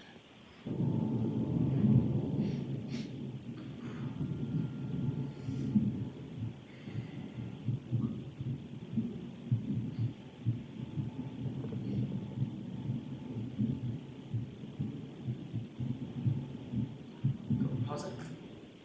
I want to direct your attention to this person. There appears to be a firefighter in the middle. Do you see that person? Yes. Who is that? Objection, may we? The objection sustained. I'll see counsel at sidebar.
May I interrupt? Yes. Take a look at the person, or the yellow in the middle of the screen. Do you recognize that? As a fire jacket, and build, I would guess it was either firefighter Kelly or. So we don't want you to guess. My best estimation would be firefighter McLaughlin. Firefighter McLaughlin? Yes. Okay, let's go to the plan. Pause. Recognize the person in the yellow jacket to the right of who you just described as firefighter McLaughlin? No. Okay. What is that person doing apparently? My guess would be, Not even an estimate. Do you know? I don't know. Next question. Go ahead and play. Okay. Pause. At that point, did you join your colleagues in placing Mr. O'Keefe into the ambulance? Yes. Okay. Based on that, did that appear to be you following the gurney in the yellow jacket over to the ambulance? Yes. Okay. And who is the lead firefighter? When I say lead, I mean the one to the right, leading the gurney on the front side of the gurney. I'm not sure. Okay. One of your colleagues, though. Yes. What did you do once you left the frame? Where did you go? That would have been into the ambulance. And as you earlier indicated, shut the doors, correct? Correct. Okay. And you never came back out? No. Okay. I'd like to draw your attention to the lower video. Okay. And we're just going to let that play for a couple of minutes and see if you recognize anything. I'll ask you to pause it in just a second.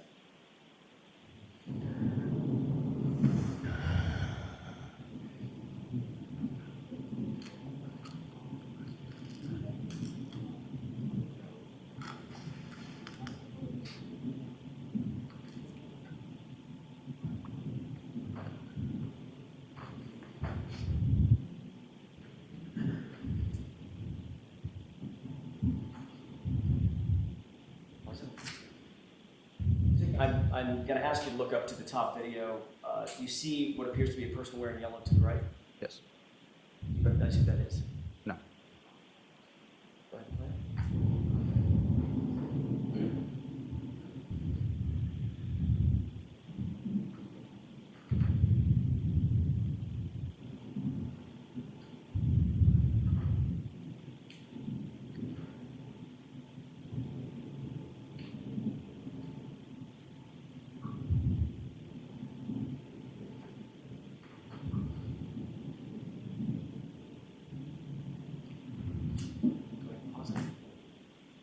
Looking at the lower video, do you see what appears to be a vehicle in the middle of the screen? Yes.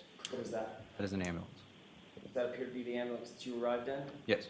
And that's the ambulance that you took Mr. O'Keefe to? Yes. The doors are closed? Yes. Are you in the ambulance at this point? I'm not sure. Well, if this was, let me just ask it a different way. If this was running continuously, Yeah. no pauses, you've already taken Mr. O'Keefe to the ambulance, would you have gotten in the ambulance? I don't recall. Well, I mean, you're not standing outside the ambulance. So if you know the answer. I don't know. Next question. You have no idea whether you're in the ambulance or not at this point. At this point, no. Okay. Would you have gone anyplace else when you left the frame? Could have been to gather equipment, but for certain, I don't know. Where would Mr. O'Keefe have been? Been in the ambulance? Again, don't know for certain.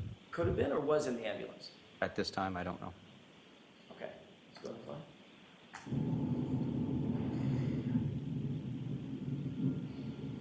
Stop. Okay. Taking a look at both screens, you see the group of people, including the individual with the yellow jacket at the bottom screen, Yes. that appear to be the same from a different angle, same group of people, including the person with the yellow jacket on the top screen. Yes.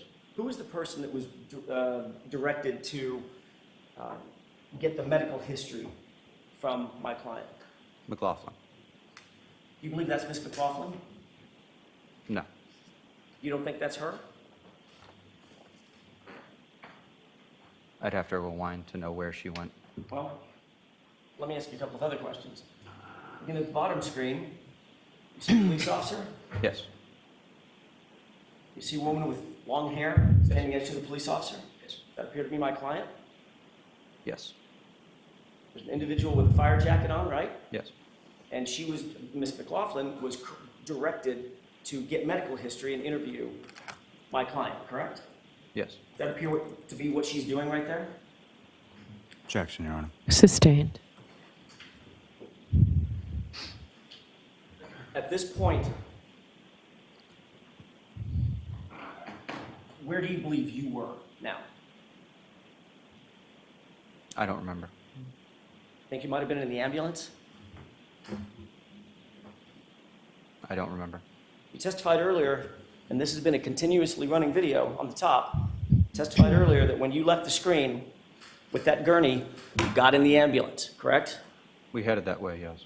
So firefighter Flematti, it's not a trick question. Where did you go when you left the screen? It would have been to either gather equipment or to put the patient in the ambulance. Okay, when did what equipment did you need to gather? It would have been anything that was left by the patient's side, whether it was a first-in bag, airway bag, any other equipment, basically. You were doing chest compressions. I didn't state that. You didn't say that? I said I did chest compressions at some point. I didn't say I did them continuously throughout the call. So you just put John O'Keefe in the back of the ambulance and went to look for some equipment? Not what I said. So chest compressions were done continually throughout, whether they were done by me or by another provider, I can't tell you specifically. So when you left the screen and John O'Keefe is on the gurney, you're engaged in vital, life-saving, a vital life-saving endeavor, correct? Yes. That had to have been your focus, correct? That was at the time, yes. And you wanted to get him out of the cold, the weather, Yes. because it was inclement, it was freezing out, correct? Yes. So you wanted to put him in the ambulance, right? And you wanted to continue CPR because in your words, you testified on direct examination, you believed that there might be some viability left. Yes. So CPR and life-saving measures were absolutely vital at that point. Yes. You didn't go find equipment, you got in the ambulance, didn't you? Yes. So at this point, you're in the ambulance, correct? At this point, I don't know. You indicated you never got back out of the ambulance after you got in, correct? I don't believe so, no.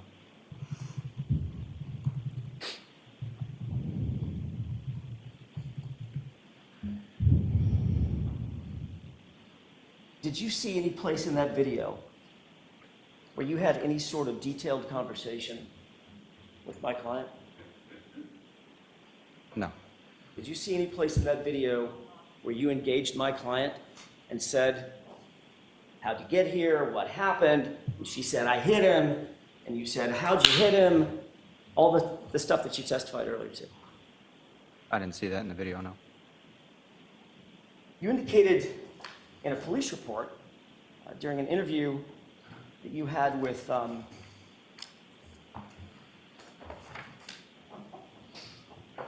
Yuri Butnik on February 8th.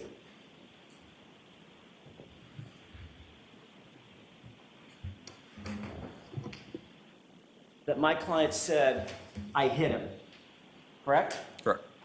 You remember having that conversation with Sergeant Butnik? I don't recall the conversation, but I'm trusting that your records are accurate. Is it true that during that conversation, you indicated to Sergeant Butnik that, quote, Katie spoke with Karen Reed. Katie is Katie who? McLaughlin. Katie spoke with Karen Reed, collecting medical history for the victim, and was also told by Karen that the last time she saw the victim was at 1 a.m. that morning. That is when Anthony, who's Anthony? Would have been myself. That is when Anthony heard Karen say, I hit him, I hit him. Is that what you told Sergeant Butnik? I don't recall. Does it appear that this is the time, firefighter Flematti, that Katie McLaughlin is getting a medical history from my client, or attempting to? I can't tell from the video, no.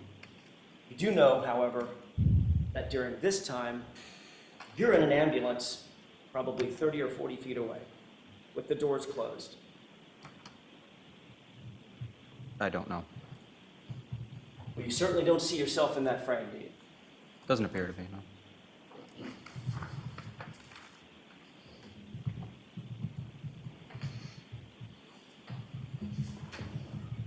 If we're done with the videos, can we take it down, please? Of course, yes, I think we are finished. Thank you, Your Honor.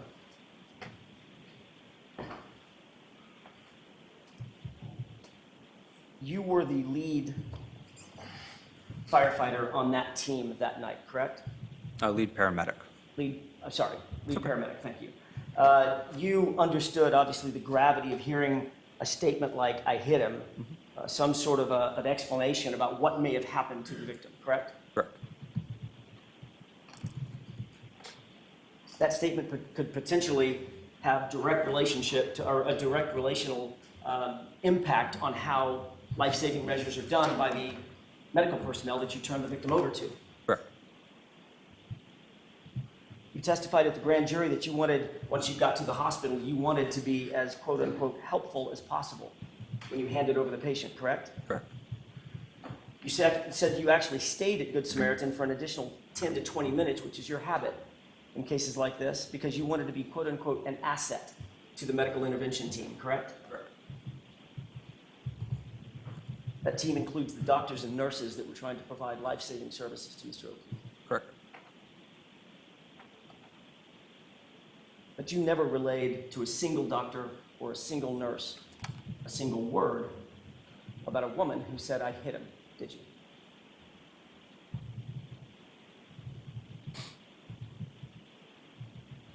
So documentation for us ends at transfer of patient care.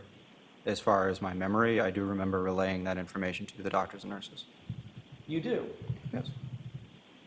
Have you ever testified about that, ever, previous to this? Never been asked about that. Oh, nobody ever asked you, so you didn't tell anybody? In the court setting, no. Testified in front of a grand jury, didn't you? Yes. Mr. Lally asked you a bunch of questions. Yes.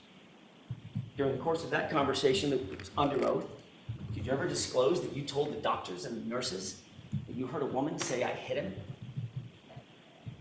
I recall telling the doctors and nurses that there's a question of that the patient was hit by a vehicle or we don't know, is what I directly said to the doctors and nurses. You directly told the doctors and nurses that there was a question about whether or not he was hit by a vehicle, right? Yes. Have you ever said that in any context, either to the police or in a grand jury before today? I don't recall. You were asked a bunch of questions yesterday, the day before yesterday, and this morning by Mr. Lally. Yes. Did you say it on your direct examination? I wasn't asked that question. So since Mr. Lally didn't ask you, you just left it out, that you told the doctors, the medical professionals, that in fact you described that this patient was likely hit by a car. Objection, Your Honor. Sustained. You wrote a report as well, correct? Yes. We talked a little bit about that report. There's an area in the report for a narrative Yes. about your observations, your experiences with this patient, correct? Correct. Your job as a lead paramedic is to be as detailed as possible, correct? Correct. You want to provide and impart the most detail you possibly can about an incident to assist in medical intervention, correct? Correct. Take a look at page 3 of 5 of your report. Yes. You see that narrative area? I do. Can you point to that portion of your report where you indicate that my client said the words, "I hit him"? It doesn't say that. Can you point to your report, the portion of your report, where you indicate that you told the doctors and nurses that she said, "I hit him"?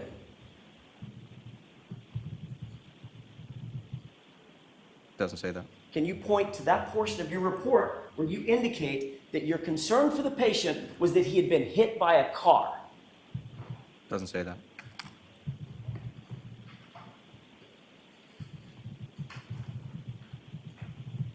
You indicated on direct examination that you were, quote unquote, looking for anything that we could pass on to the emergency room that would assist. Yes. I think it might have been an assistance to the emergency room personnel to indicate that you believe this person had been hit by a car. Objection. Sustained. Do you believe that that would have been an important piece of information to pass on to the emergency room assistants. Objection. I'll let him have that. It would have been important, yes. And it's nowhere in your reports, correct? It's not in the reports, no. You didn't tell that to the police when you were interviewed 8 days later. I was not asked about how or what I was. My question is, did you tell the police 8 days later, or 9 days later when you were interviewed? And you didn't tell the grand jury that, correct? No, And you didn't mention that on direct examination in front of these jurors, did you? no. May I have a moment, Your Honor? Yes. That's all I have, Your Honor. Thank you. Hey, Mr. Lally?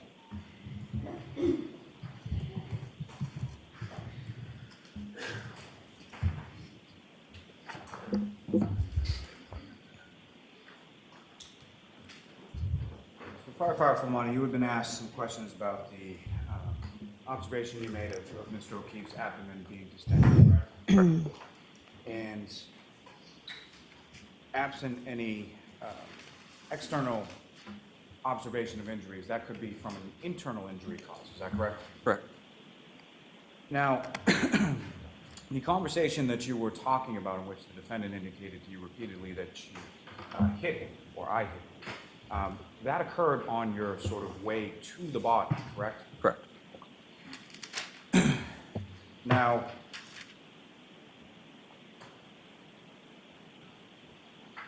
turning back to sort of when you're coming to the scene and arriving at the scene, you've got a call or dispatch in regard to an unresponsive male in the snow, correct? Correct.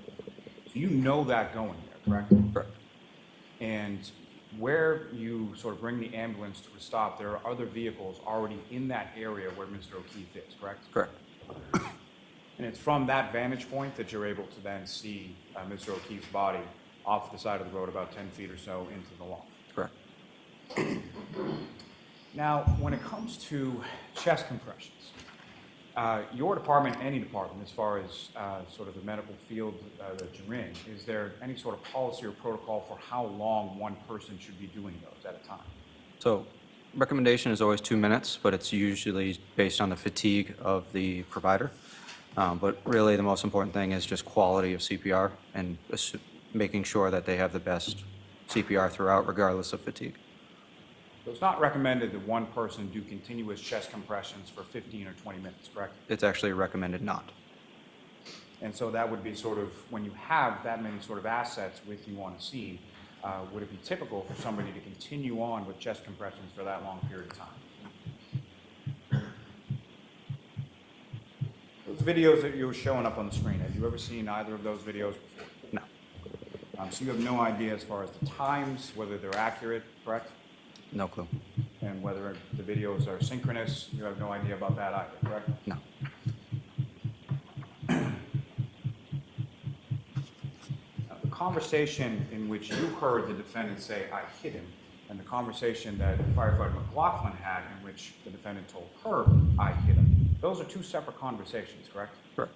Happened at two different times, two different locations, and you weren't even present for Ms. McLaughlin's statement, correct? Correct.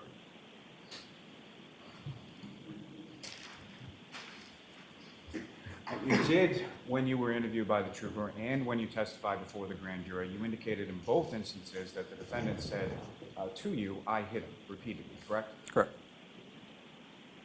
Now, when you were asked questions about what you relayed to the hospital staff, that what you're testifying to, that's your memory of what you told the hospital, correct? Correct. And you indicated in that you had said something to the effect of, there's a question about whether or not Mr. O'Keefe had been hit by a car, correct? Correct. And so from your conversations with the defendants and the sort of expounding questions that you would ask for clarification, why was it that you related motor vehicle sort of specifically as a question to the hospital staff? So it was due to the proximity of the patient to the roadway and the vagueness of the statement. So proximity to the roadway and the fact that she stated, "I hit him," the red flag of him being underdressed and not, people don't just lie down in the snow in a blizzard. So how he got there we're not sure, so we're trying to figure out what happened, but due to the proximity of the roadway, that was our first inclination. I have nothing further. All right, May I, Your Honor? a couple of questions.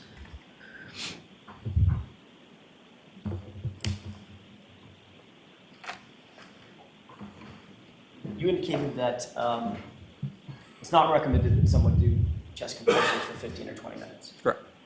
You saw the video that was on Correct. screen. That video was about 3 minutes. Yes. Did it appear that the same person that was doing chest compressions at the beginning of the video continued doing chest compressions all the way through? I don't know. We just watched the video.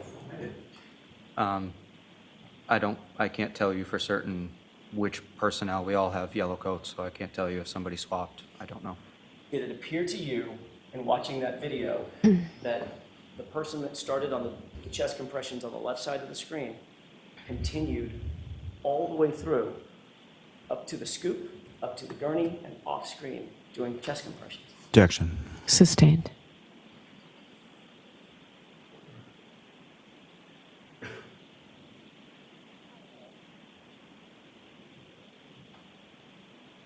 You indicated that when you heard this phrase, "I hit him," that your response was, did you hit him with your hand, right?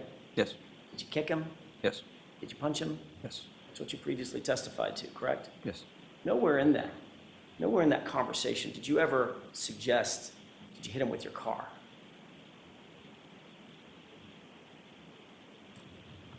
I don't recall if I asked her specifically about that. So now you don't recall about that either. Objection, Your Honor. Sustained. And for the first time in any forum, you're telling this jury that you then thought, based on that conversation that was attendant to the video that we just watched, you believed that Mr. O'Keefe had been hit by a car and that she said she did it. I did not say that. So what, am I allowed to respond? Yes. Yep. So I left it open-ended to the staff of the hospital that these are both possibilities of what happened to the patient. And of course, if you had said that to the staff of the hospital of the hospital would certainly put it in some of the medical reports, correct? They don't have to. It's really up to them. And you're aware that none of those have that statement? I'm not aware. All set? All right, you are all set, firefighter Flematti, or paramedic Flematti. Thank you. Who is your next witness, Mr. Lally? Yes, Your Honor. The Commonwealth will call Mr. Matthew Kelly. Okay.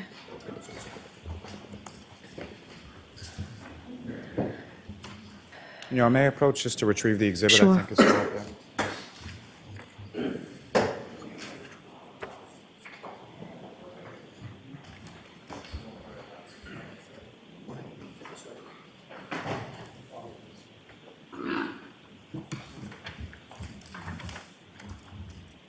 Step up there, just watch, step forward. You solemnly swear the evidence you give the court and jury in the case now and hearing should be the truth, the whole truth, and nothing but the truth, so help you God. I do. Morning. So you consider stand, however you're comfortable, just bring, perfect, thank you. All right, Mr. Lally, whenever you're ready. Thank you. Good morning, sir. Good morning. Could you please state your name and spell your last name for the record? Sure. Matthew Kelly, Kelly. And what is it that you do for work, sir? I'm a firefighter paramedic for Canton Fire. And how long have you been a firefighter paramedic with Canton Fire? Approximately 2.5 years. And prior to working for the Canton Fire Department, what, if any, other employment did you have within that sort of field? I worked for a private ambulance, Brewster Ambulance Service, for approximately 5 months. And sort of geographically, where was that located? Boston area. Now, prior to you working as an EMT or a paramedic, you worked as an EMT before working as a paramedic? Correct. Okay. And so prior to working as either an EMT or a paramedic, did you have any sort of training or did you receive any sort of certification in regard to being an EMT paramedic? Yeah, so I had to do a 6-month EMT course, and then I had to do a practical and written exam for the course and then for the state to get my EMT. And then for paramedic school, it was about a 10 to 12 month didactic portion. And then I did I believe it was 200 hours clinical in the hospitals. And then I did 300 hours ride time. And then I had to do a practical and written exam for the course and also for the state. And now with Canton Fire, I'm getting precepted as a paramedic. And when you use that term as far as precepted, what exactly does that term mean within your? It just means that you get trained by an experienced paramedic for an extended period of time until they say that you can do the job on your own. And with regard to being a EMT and a paramedic, you receive a certification in regard to working within that field? Can you say that again? With regard to being an EMT and a paramedic, to receive some sort of certification, either from the state or some other body in regard to working in that field? Yes.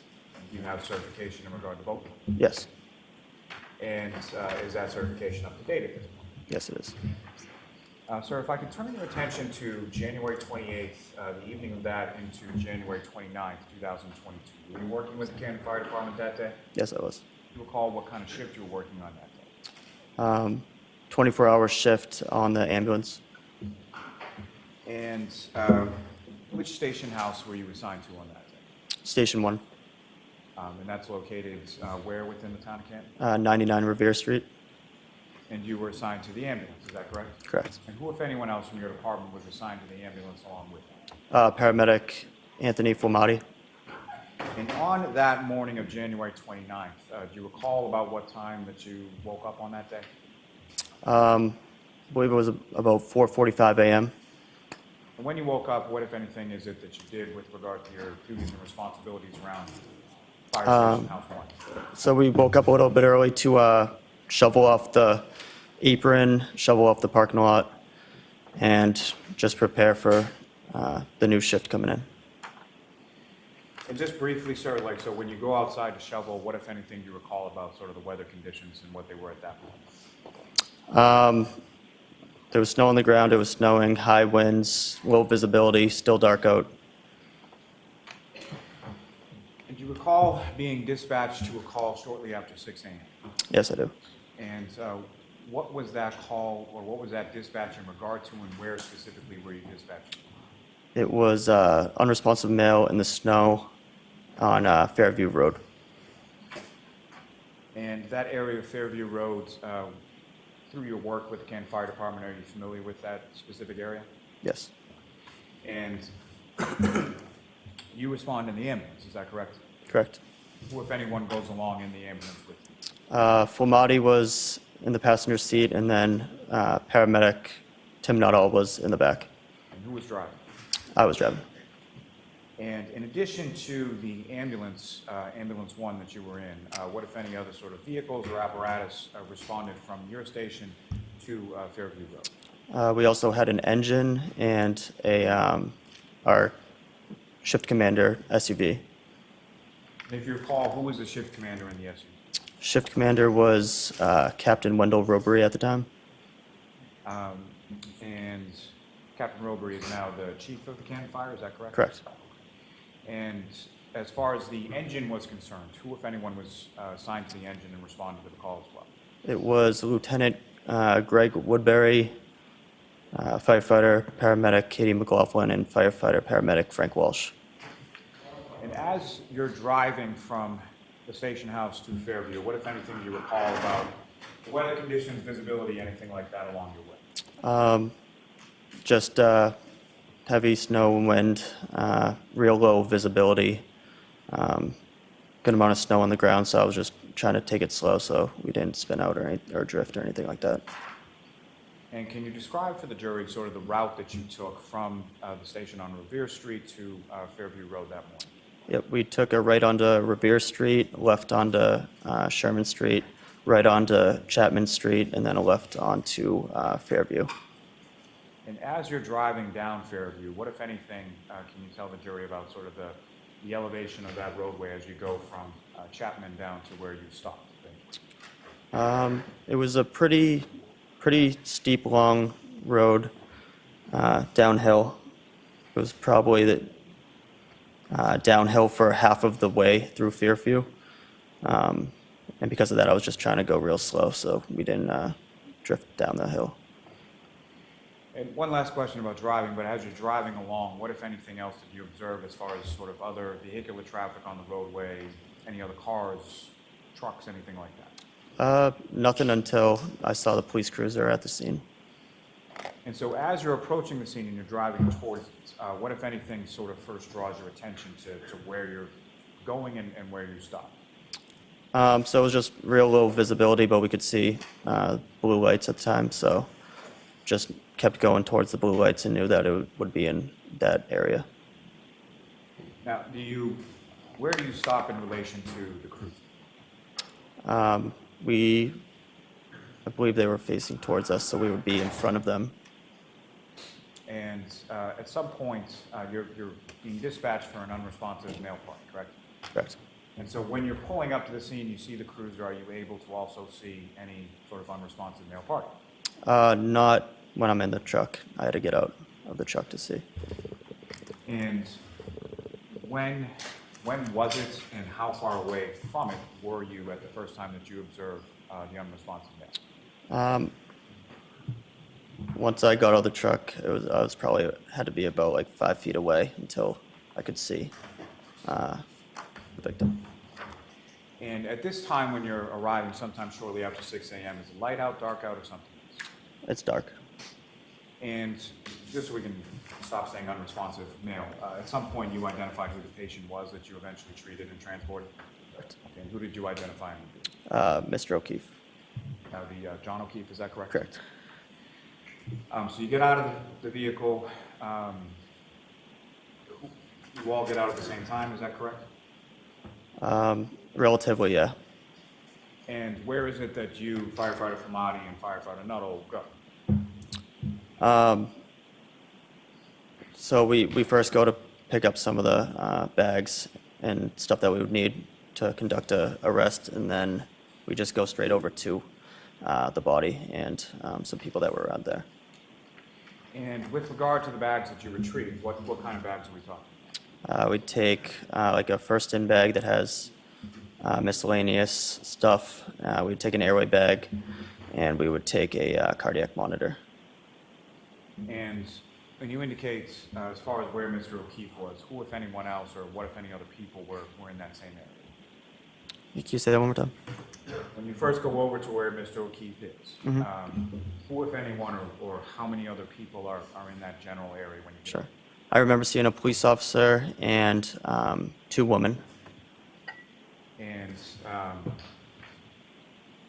as far as where Mr. O'Keefe was, first of all, how was he positioned in relation to the ground? He was on his back, probably about around a fire hydrant, probably about 5 or so feet from what I saw would be the street.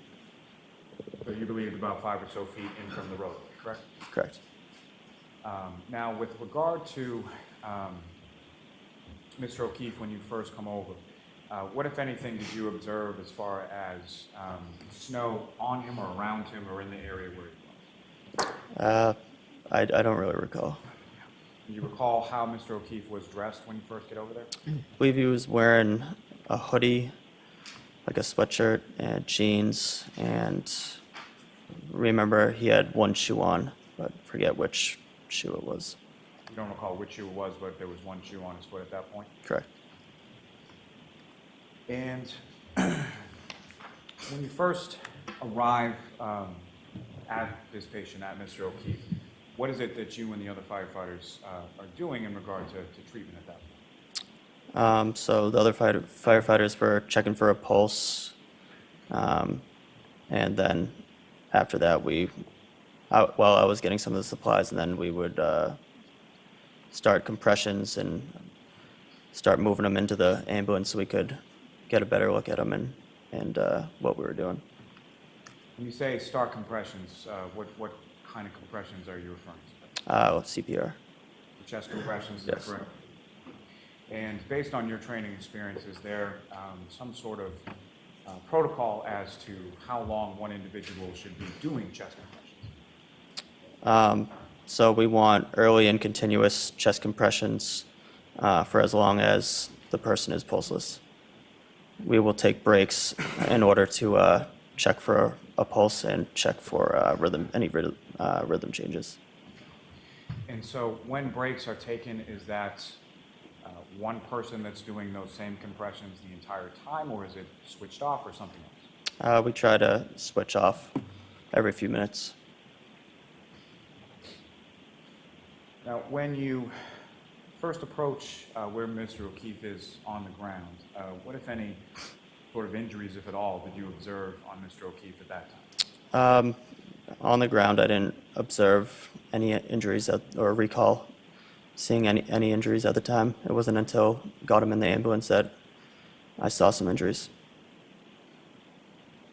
And so from that sort of initial assessment and initial sort of treatment of the patient, what exactly does that sort of assessment and treatment consist of when Mr. O'Keefe is on the ground? Basically just checking for breathing and if he has a pulse. It was pretty dark and very low visibility, so we wanted to get him out of the conditions and into the ambulance to kind of further assess him. And from your sort of initial assessment, did he have a pulse and was he breathing? No. And so, want to get him out of the conditions, and how was that accomplished? I believe we used a scoop board or a scoop stretcher. It's just a backboard that breaks into two pieces that you can slide underneath the victim or the patient. We used that, and then we had picked him up and put him onto our actual EMS stretcher, and then just put the stretcher into the ambulance. And where was the stretcher sort of placed in regard to where, or in relation to where Mr. O'Keefe was 5 feet off the road? I don't recall. Now, once you get to the ambulance, what, if any, difference did you notice between sort of the lighting in the ambulance versus the lighting outside on the lawn? So there was very low visibility outside. There was great visibility inside with lighting all around the back of the ambulance. And so once you're in the back of the ambulance, what, if anything, did you observe or note at that point in regard to any injuries you observed to Mr. O'Keefe? He had like a swollen black and blue right eye, and he had some blood around his mouth. Now, as far as Mr. O'Keefe was concerned, during treatment, you're touching or making contact with Mr. O'Keefe's body, correct? Correct. And during the course of that, what, if any, observations or what, if anything, did you note in regard to sort of tactile observations of Mr. O'Keefe? He was very cold to touch, very stiff, almost frozen-like. Yeah. Now, at some point during the course of your treatment in the back of the ambulance, are his clothes removed? Yes. And why is that? It's just so we can try to examine his full body for any other injuries. And there's some concern for cardiac arrest, correct? Correct.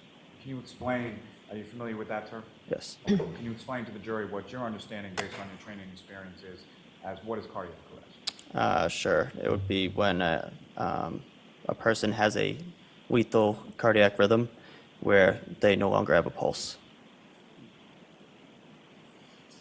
Now, once the clothes, as far as being removed, how are they, physically, sort of, how are they removed?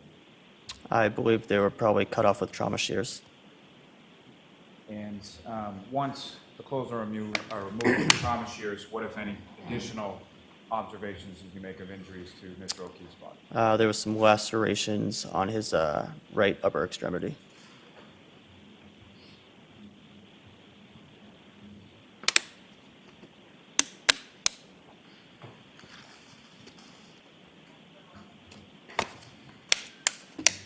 Now, the chest compressions that you were talking about, was that continuous sort of throughout the patient care with respect to Mr. O'Keefe? Yes. And in addition to that, what, if anything, was done with respect to body temperature for Mr. O'Keefe once in the back of the ambulance? So we did some rewarming. So we did heat blankets and warm fluids. And as the chest compressions continue in the back of the ambulance, what, if anything, did you observe with regard to Mr. O'Keefe's nose or mouth? I remember that there was some blood or vomit or bile coming out of his mouth.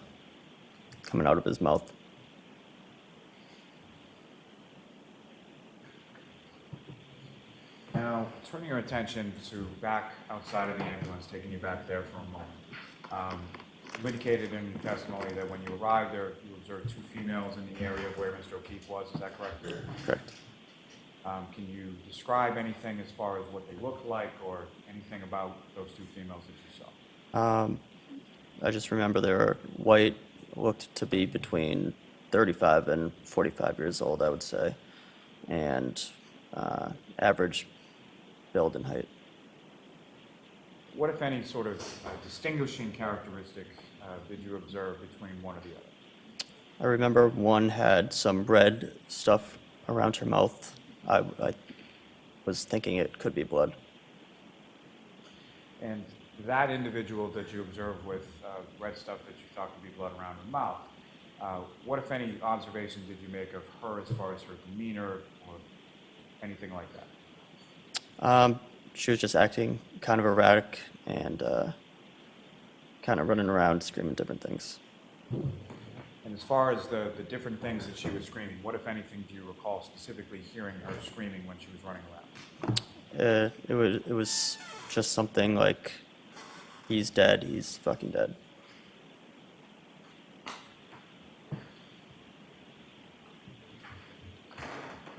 Was that something that she said once or more than once or something else? At least twice.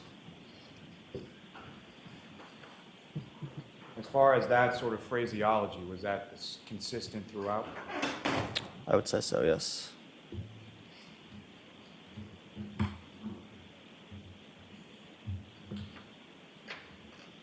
Now, when you enter the ambulance, does the patient care continue, obviously, with Mr. O'Keefe? Yes. And if you recall, who was sort of involved in that patient care in the back of the ambulance? Me, Nuttall, Flematti, Woodbury,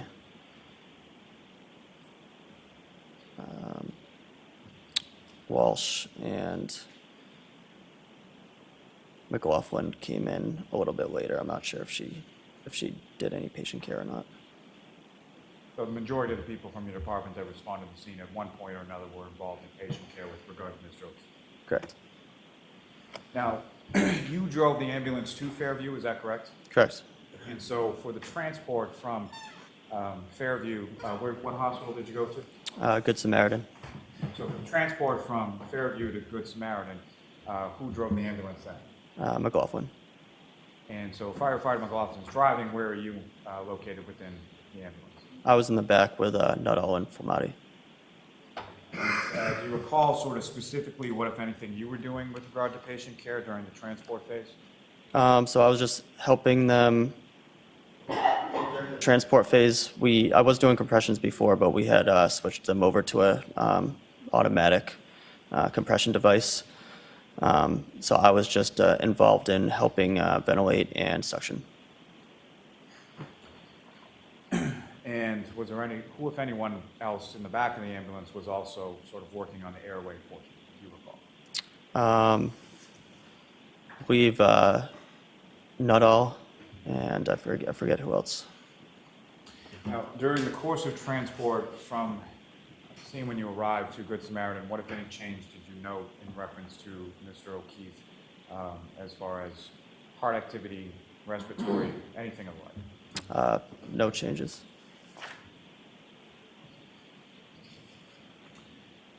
Ms. Gilman, if I could ask for exhibit number 9, please.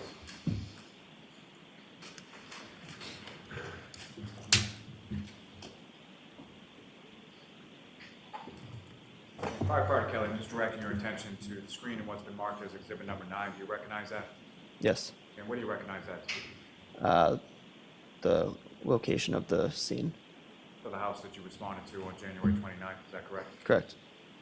And Ms. Gilman, if I could also have exhibit number 18.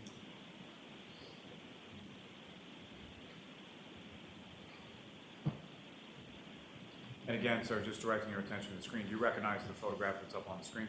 Yes. What's depicted in that photograph? The location of the scene, again. Sort of a different view of the same home, is that correct? Correct. May I approach the witness, John? Yes. This is the laser pointer, basically, there's a button there, just press on that. Okay.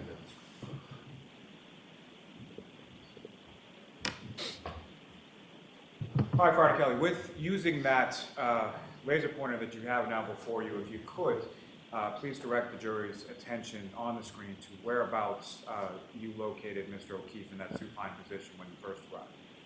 It was about this area right here. Thank you, sir. I have nothing further to this witness, John. All right, cross-examination? Yes, may we approach for a minute? Okay. Jurors, remember, you can stand up and stretch anytime you go to sideline.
Good morning, sir. Mr. Kelly, you and I have never met before, correct? Correct. We've never had a conversation Correct. in or out of court. Correct. Now, with regard to the clothing that John O'Keefe was wearing when you came upon him, I believe you remembered that he had on a pair of jeans, To the best of my recollection, yes. and you remembered that he had a hoodie sweatshirt, Yes. and what also stuck out in your mind is that he had only one shoe on, correct? Correct. From your memory, you're not sure if it was the left or the right shoe, but it was one of those, correct? Correct. And you did not see another shoe or the matching shoe in the area anywhere around where he was lying, correct? Correct. And to your memory, you never saw that other shoe, correct? Correct. Now, with regard to the removal of the clothing, I believe you testified before this jury on direct examination that trauma shears would have been used. Is that accurate? Yes. And what do those look like? How big are they? And if you could describe them. They're about this big, so say 6 inches, and they have usually like a plastic or metal handle, and then just kind of 2 curved blades that are used to cut. And are they essentially a large pair of scissors? Yes. And are they sharp in terms of the blades? Yes. And they need to be somewhat, heavy duty because you don't know what type of clothing you're going to have to cut through, correct? Correct. Where was it that the trauma shears were used in order to start to remove John O'Keefe's clothing that morning? I don't recall. Do you recall if it was before he was put into the ambulance, during the ambulance ride, or after he was at the hospital? I believe it would, I don't recall, but I believe it would be in the ambulance. I'm sorry, there's a little bit of noise. Could you repeat that? Sure. I don't recall, but I believe it would be in the ambulance. In the ambulance. And you wouldn't have waited until you got to the hospital because there was a reason why you were taking the clothes off, correct? Correct. And what was that reason? To look for any other injuries that the patient might have. And that was a priority as you were treating him, correct? Correct. You don't think that you cut off his clothes before you put him in the ambulance, correct? Correct. And you don't think that, and when I say you, I mean your team. Right. You don't think your team cut off the clothes after he was out of the ambulance, correct? Correct. So it was sometime during the ride. Correct. Do you recall who it was that actually used the trauma shears along that ride? No.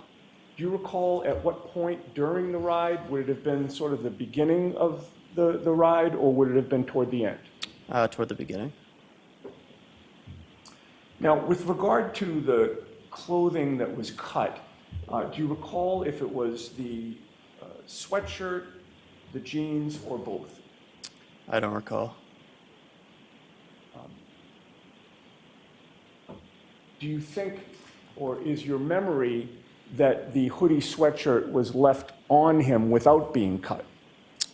I don't recall. Where did that clothing go after it was cut by the trauma shears during that ride? Some of it would stay right on the stretcher, but I don't recall on all of it. Okay, and some of it could have been on the floor of the ambulance as well? Potentially. And then once the ambulance arrives at the hospital, what is the protocol regarding the clothing that had been cut? It gets transferred over to the RN in charge of the patient and usually stays in their room. Usually they'll put it in some sort of bag.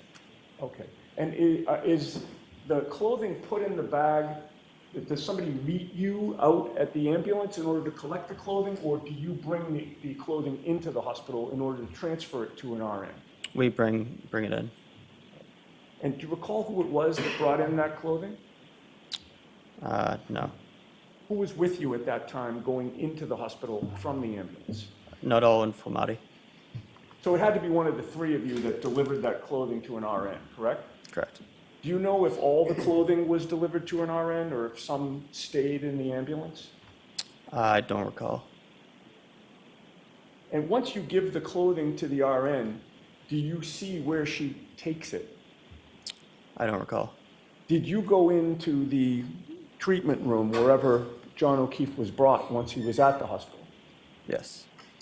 And you had previously testified that you believed the clothing would have been brought in with him, correct? Correct. Do you have a memory of seeing that clothing within that treatment room at the hospital? I don't recall. Do you recall seeing the clothing on the floor? I don't recall. Okay. Now let's get back to when you first arrived on scene. And actually, but before I get to that, I did want to ask you a couple of questions about where you were at in terms of your career on January 28th, 29th. You were a fairly new firefighter? Correct. And you were conscious, you had been trained not long before January 29th, right? It was within several months? 2 months, yeah. Oh, within 2 months, okay. And your priority as a new firefighter was to follow your training, correct? Correct. It was fresh in your mind. Correct. You wanted to do things the right way, correct? Correct. And particularly at the beginning of your career, you don't want to develop any bad habits, correct? Correct. And you were following protocol once you got to the scene as best you could, correct? Correct. I believe you testified on direct examination that when the ambulance got to 34 Fairview, as soon as it was parked, you and Anthony Flematti went straight to the body, correct? I don't recall saying that. I wasn't sure who went straight to the body. I said some of us got some supplies. Okay. I thought your testimony, correct me if I'm wrong, but I thought your testimony was that you may have gotten some supplies, but then you and Flematti went straight to the body. Yes, so we did, me and Nuttall. Got supplies? Me and Nuttall went to the body. All right, where was... But we didn't go straight there. We got supplies first and then went to the body. Or I got supplies first and then went to the body. Okay. How long did it take you to get supplies? Probably within a minute, I would say. Okay. And where was Flematti when you were getting supplies? I don't recall. once you got to the body, who assisted you with regard to treating John O'Keefe?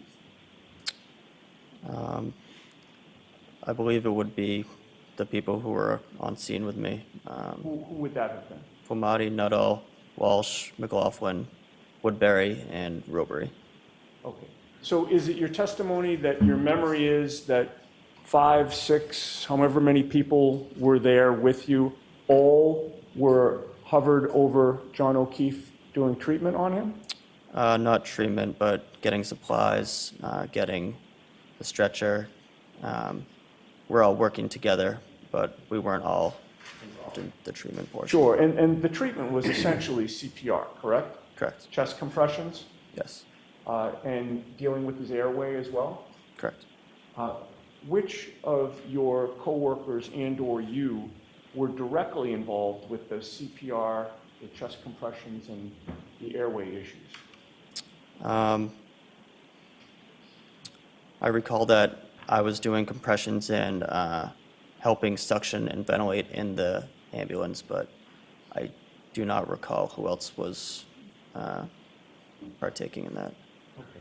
So let's talk about when John O'Keefe was put on the scoop stretcher and then ultimately taken to the ambulance. Who was with you when that was occurring? So it would have been me, Nuttall, Flematti, and Robery, I believe, were trying to get him on the scoop. And then I believe the engine guys were trying to get the stretcher. Who are the engine guys? That would be Walsh. It must have been Walsh, Woodbury, and McLaughlin, but I don't recall who exactly was getting it. All right, so your memory is that yourself, Nuttall, and Flematti were loading John O'Keefe onto the scoop, I believe so, yeah. and then from the scoop, he's put on a stretcher? Correct. And then who would it have been that wheeled the stretcher to the ambulance? I don't recall who it was. You? I don't recall. So you have no memory of who would have taken John O'Keefe on that stretcher into the back of the ambulance? I don't recall who actually did it, but it would just be whoever's in the best location at the time to move the stretcher. All right, do you have a memory of John O'Keefe going into the back of the ambulance? Not a clear memory, no. Who went into the ambulance with him? Me, Nuttall, Flematti, Walsh, Woodbury. Okay. And by the way, once he's on the scoop and then put on the stretcher, the priority is to get him into that ambulance, correct? Correct. And part of the reason for that is he was cold, correct? Yes, sir. And your priority was you wanted to warm him up, correct? Correct. And the best place to do that would have been the inside of that ambulance, correct? Correct. So it wasn't that he was put on the stretcher and then there was some detour in terms of where he was taken. You or whoever took him, made a beeline for the back of that ambulance in order to get him warm, correct? Correct. And once he's in the ambulance, the priority at that point would be to close the doors of the ambulance, correct? Correct. Because if you leave the doors open, there's a blizzard outside, correct? Objection. Sustained. Let's go ahead, Mr. United. Keep moving forward, please. And so the doors were closed to the ambulance, correct? At some point, yes. All right. And inside the doors of that ambulance, as you testified, was at least, not naming everybody, but at least you and Nuttall and Flematti, correct? Correct. And once those doors were closed to the ambulance, none of you left the ambulance, correct? None of us, meaning I'm talking specifically about you and Nuttall and Flematti. I don't believe so. No. You would have remained in the ambulance all the way to the hospital, and that's the point in which the doors will be open, correct? Correct. All right. Now, I'd like to ask you some questions about the scene that you came upon in terms of the people who were there when you arrived, sir. You had previously testified that you saw I believe you testified that you saw 2 women and a law enforcement officer already on scene, correct? Correct. One of those women appeared to have blood around her mouth, correct? Correct. It was something red, but you assumed that it was blood, correct? Correct. And that led you to also believe that she had rendered or tried to render CPR, correct? Objection. Is that what you thought? Yes. Okay.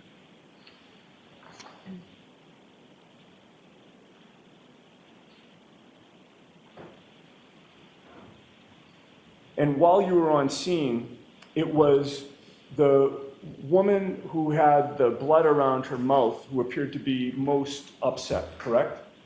Correct. She was really upset, correct? Yes. Would you go so far as to say she was distraught, Yes. hysterical, Yes. frantic? Yes. And you heard her say, he's dead, he's fucking dead, something like that, correct? Correct. And she didn't say it in the tone of voice that I just said it, correct? Correct. She was screaming when she said that, correct? Correct. It was very easy for you to discern that her words were, he's dead, he's fucking dead, correct? Correct. And she repeated it more than once, correct? Correct. And it's fair to say that at no point in time did you ever hear her say, I hit him, I hit him, I hit him, correct? Correct. And you would agree with me, sir, that you have been extremely consistent in terms of your memory of what she said, correct? Correct. You've been asked these questions not for the first time by Mr. Lally or me in court today. There have been other occasions where people have asked you, what did the woman with the blood on her mouth say when she was on scene, correct? Correct. You were asked that by Trooper Proctor on February 9th of 2022, correct? I don't recall. It's probably unfair of me to say the date, but you do recall speaking to a state trooper not long after these incidents, correct? Correct. And to that state trooper, you told him that what she said was, he's dead, he's fucking dead, correct? I don't recall. You don't recall saying anything differently than that, do you? I remember saying a lot differently, but I might have also said that. I just don't recall. Well, you don't, let me rephrase that. You don't recall changing her words at all. You recall, you've always said he's dead, he's fucking dead, correct? Correct. That was not only to the state police on February 9th, but then in April of 2022, you were in a grand jury setting, correct? Correct. There was no defense attorney there on that day, correct? I don't believe so. You don't remember seeing me there? No, I didn't see Okay. Mr. Lally was asking you the questions, correct? Correct.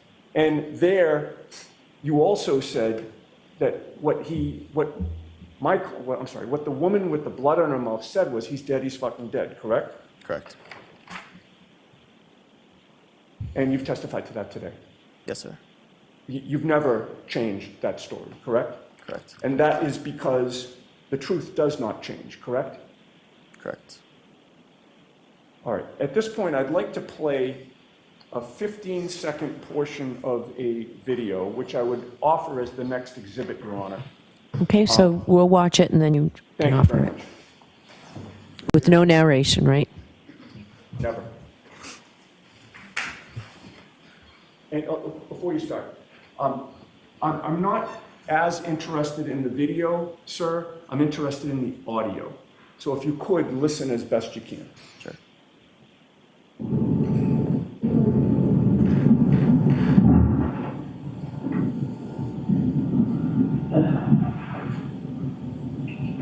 Does he have drug problems? Does he do drugs? Does he do drugs? Huh?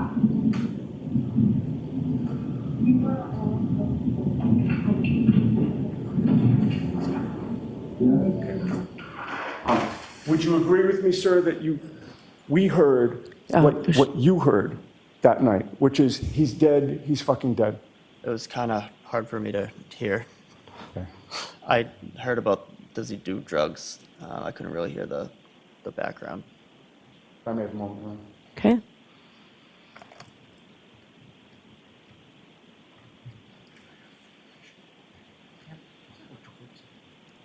May we approach? Okay.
Mr. Kelly, I got permission to play it one more time.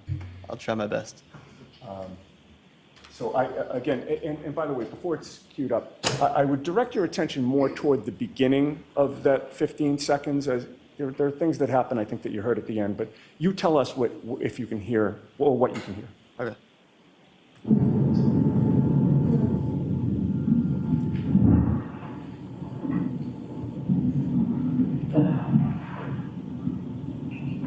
Does he have drug problems? Does he do drugs? Does he do drugs? Huh? That's enough. What did you hear? I heard someone say fucking dead. Thank you, sir. Any redirect? Just briefly on.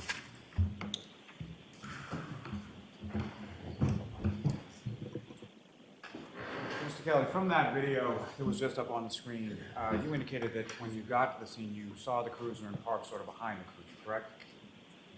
Around the cruiser, yeah. So from that video, you didn't see the ambulance that you were driving anywhere in, correct? Correct. You have no idea whether or not you were even on scene at that time that any of those statements that were made in that video were made, correct? Correct. Now, as far as patient care was concerned, were sort of all of you, being yourself, firefighter Flematti, firefighter Nuttall, firefighter McLaughlin, firefighter Walsh, firefighter Woodbury, were you all together all the time, or were you doing separate things in separate places during the course of your time on scene? Separate things in separate places, yeah. So fair to say that everything that you heard may not be everything that someone else that was there from your department that day heard, correct? Correct. And conversely, something that someone else heard may not be necessarily something that you were in a position to hear that day, correct? Correct. You also asked some questions about sort of using the shears and cutting off Mr. O'Keefe's clothing during the ride. Is it your testimony that that was in the back of the ambulance, correct? Correct. Okay, was that during the transport, or was that prior? Would you be utilizing shears on a patient, cutting off clothing while the ambulance is in transit? No. Okay. So if it was in the back of the ambulance, that would have been prior to the ambulance leaving the scene and going to Good Samaritan, correct? Correct. Nothing further. Your Honor, the only thing I would offer is the video that I played. I have All it. right, so we will do that. Thank So, you. Mr. Clerk, it's already been pre-marked, right? Do you not have it, Nancy? Okay. Oh, I'm sorry, I was mistaken, it has not been pre-marked. But the exhibit 380. Thank you. Thank you.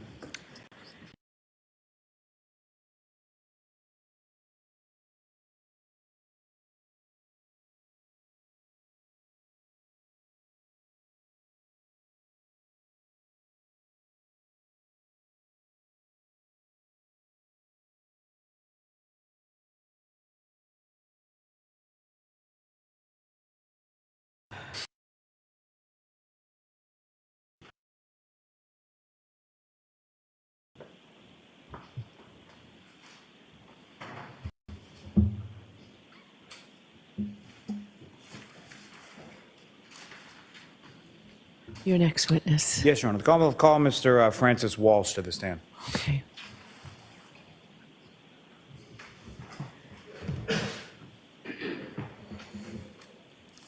Tori, what do you have for today? Numbers.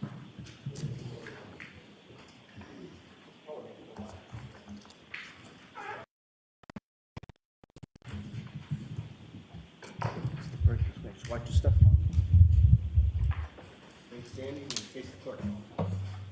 You solemnly swear the evidence you give the court and jury in the case down here and the truth, the whole truth, and nothing but the truth, so help you God? I do.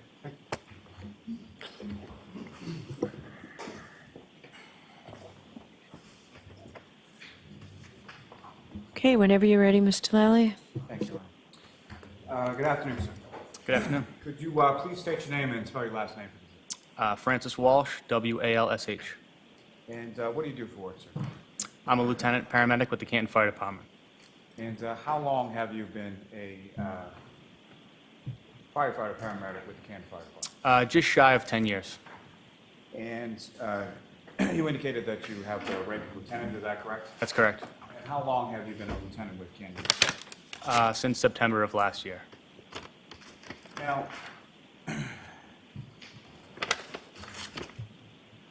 with regard to, you have certifications both as an EMT and a paramedic, correct? That's correct.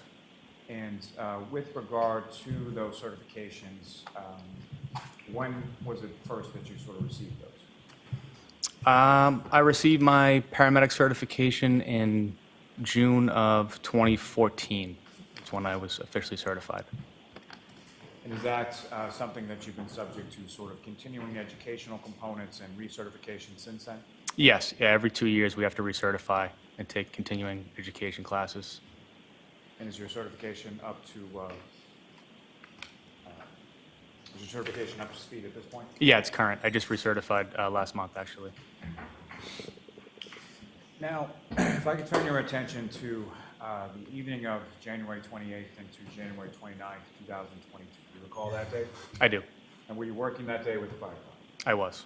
And what kind of shift were you working on that occasion? 24-hour shift, which is standard. And is that 8 a.m. to 8 a.m.? That's correct. So that, correct me if I'm wrong, but that would be 8 a.m. on the 28th until 8 a.m. on the 29th? That's correct. And so where were you assigned to on that particular day? I was assigned to headquarters, which is on 99 Revere Street, and my position was engine driver. So fair to say people within your department get different sort of assignments on different apparatus based on the different shift that they're working. That's correct. And your assignment that day was the driver of the engine? Correct, yes, engine 3. Now, beyond sort of your assignment as the engine driver in that particular shift, what, if any, sort of specialized assignment do you have, or did you have at that time in regard to snow removal? Yeah, so on that particular shift, I was also the snowplow driver. We have an in-house truck and a snowplow for the fire department, and that was my responsibility on that shift. How many people within your department have that sort of responsibility when it comes to snowplow driving? It kind of depends group to group. So some working groups will just kind of rotate and have a different person do it each time. At that time, the group that I was on, I kind of had the most experience plowing, so I was always the go-to person to be in the plow truck when it snowed. And so with respect to that duty, about what time did you sort of get up on that morning of the 29th? I believe it was around 4 a.m. And why was it that you got up at that time? It was snowing pretty heavily. I mean, we knew the forecast called for a lot of snow, so I got up early and hopped in the plow truck. And so, just briefly, in addition to the snow, what, if anything else, did you observe as far as the weather conditions when you were out in the plow truck? It was very windy. Yeah, just windy and really heavy snow. Now, at some point, shortly after 6 a.m., does your department get dispatched to a call? Yes. And where was the dispatch to, and what was it in regard to? So I didn't hear the actual dispatch because I was in the plow truck. I was in the rear of headquarters in the plow truck. But my captain, Captain Robery, came out and told me that we had a call for 34 Fairview Road for an unresponsive male party. And he told me, to hop in the engine and head to that call. And when you hop in the engine, who, if anyone else from your department, was assigned to the same engine as you on that day? So I had Lieutenant Woodbury to my right in the passenger seat and firefighter McLaughlin in the rear. And beyond the engine that you were driving, what, if any, sort of other apparatus from your department was dispatched to the call that day as well? So that would have been Ambulance 1, and then also Car 5 went as well. That's kind of like an optional thing, but with a call of that severity, the captain will go as well. And who was in Car 5 on that day? Captain Robery. And you drove the engine, is that correct? That's correct. If you could describe for the jury sort of what you observed as far as the road conditions, visibility, things of that like, en route from the station to Fairview Road. Yeah, so it was really, really poor driving conditions and visibility. I can't recall ever driving to a call of that nature and that severity that slowly. The visibility was so poor that we were just driving extremely slow.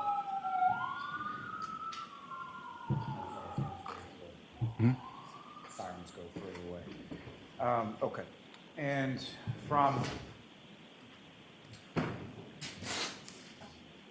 if you could describe to the jury sort of the route of travel that you took from Station 1 to Fairview Road.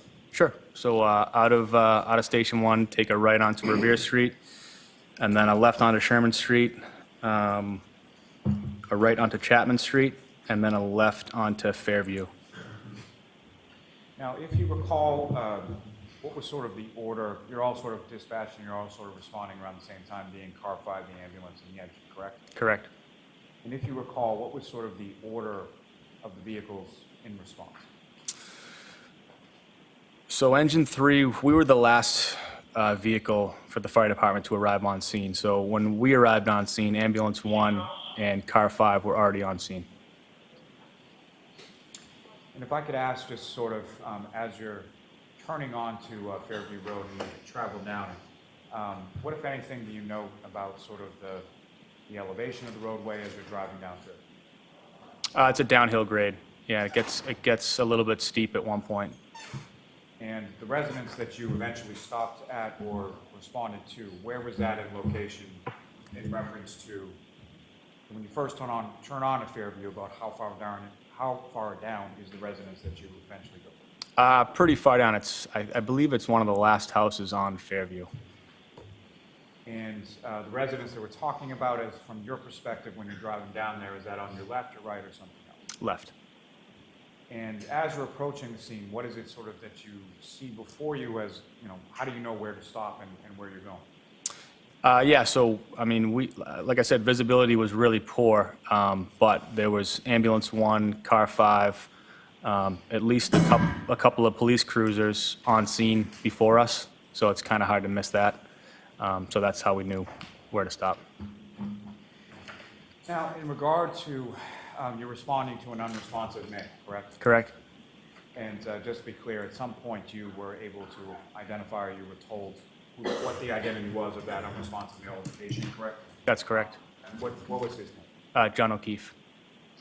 And so with respect to Mr. O'Keefe, as you're approaching the scene, when was the first time that you were able to sort of see where Mr. O'Keefe was on scene when you arrived?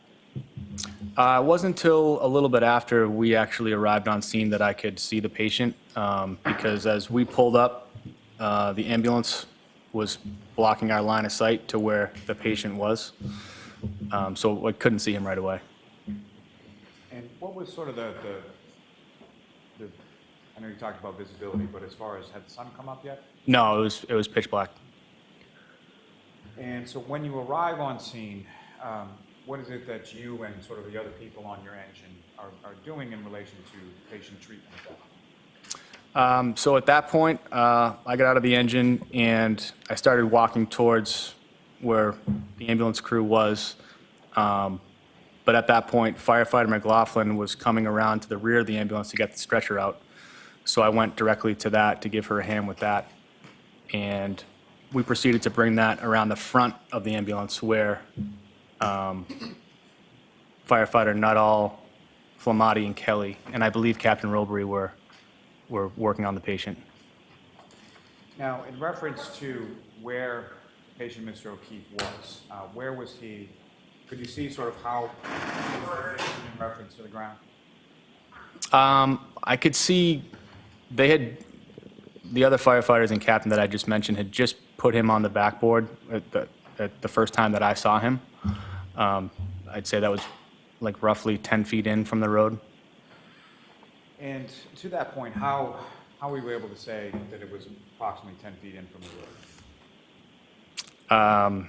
Just an estimate. Let me ask you, as far as the stretcher was concerned that you and firefighter McLaughlin retrieved, where did you place that in relation to where Mr. O'Keefe was when you first brought it over? So we placed that, we decided to leave it on the street and get it as close to the grass or snow as possible.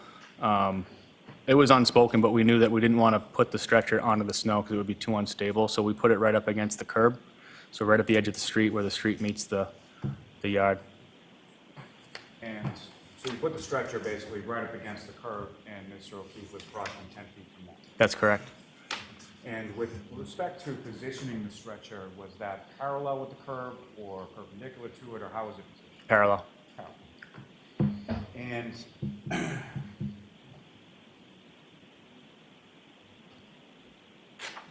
you mentioned that obviously Mr. O'Keefe is on scene, and there are a number of different firefighters from your department, correct? That's correct. There was at least a police cruiser. Did you see any officers sort of around the scene? Yes, I remember Officer Saraf and Sergeant Good. And with respect to civilians, what, if any, civilians did you observe around the scene as well? I observed 2 female civilians. And where were they in relation to where you were, or in relation to where Mr. O'Keefe was? I mean, they were pretty worked up, so they were moving around quite a bit. But I'd say they were somewhere in between myself and the stretcher and where Mr. O'Keefe was. And did you yourself have any conversation with either of the 2 females that you saw? I did not directly, no. And you just testified a little bit before that they were upset. Is this both of them were?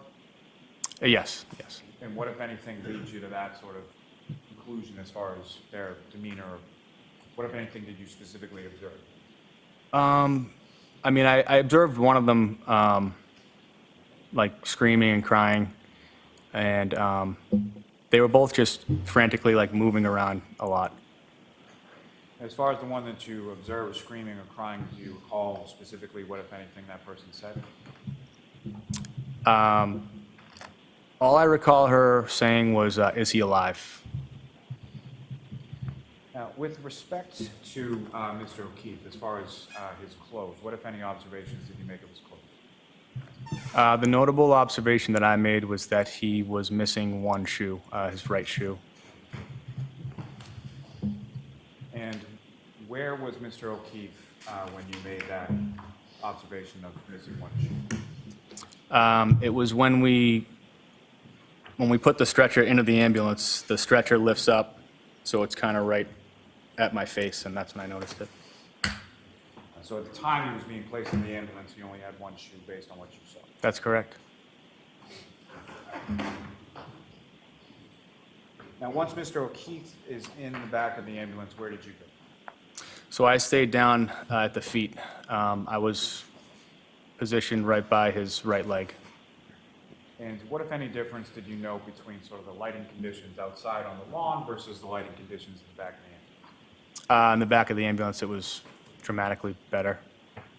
And so once in the back of the ambulance, what, if anything, did you note or observe as far as injuries to Mr. O'Keefe? I noticed a hematoma on his right eye, and I noticed some blood coming from his nose. And just to be clear for the record, so when you say hematoma, based on your training and experience, can you explain what your understanding of that term is to the jury? Swelling and bruising.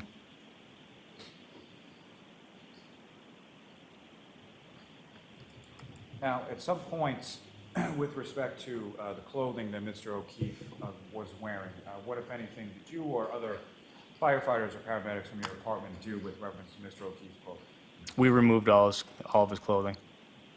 And let me first ask, how was that removal sort of accomplished? Can you repeat that? When you removed his clothing, how did you do that? Oh, with trauma shears, basically scissors that cut clothing. And once sort of,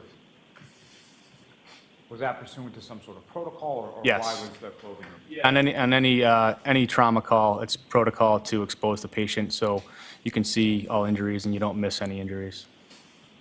And once the clothing was removed with the trauma shears, what, if any, additional injuries or anything did you observe on Mr. O'Keefe's body? I noticed some scratches and lacerations on his right arm.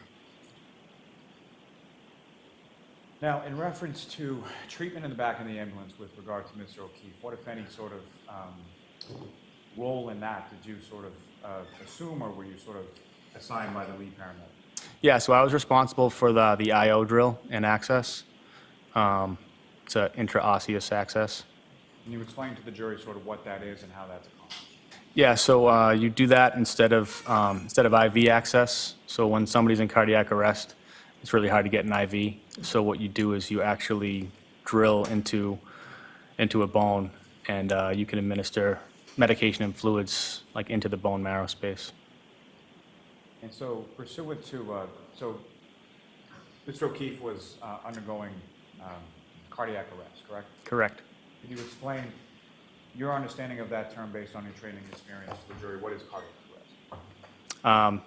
There's no cardiac function. His heart isn't pumping blood anymore.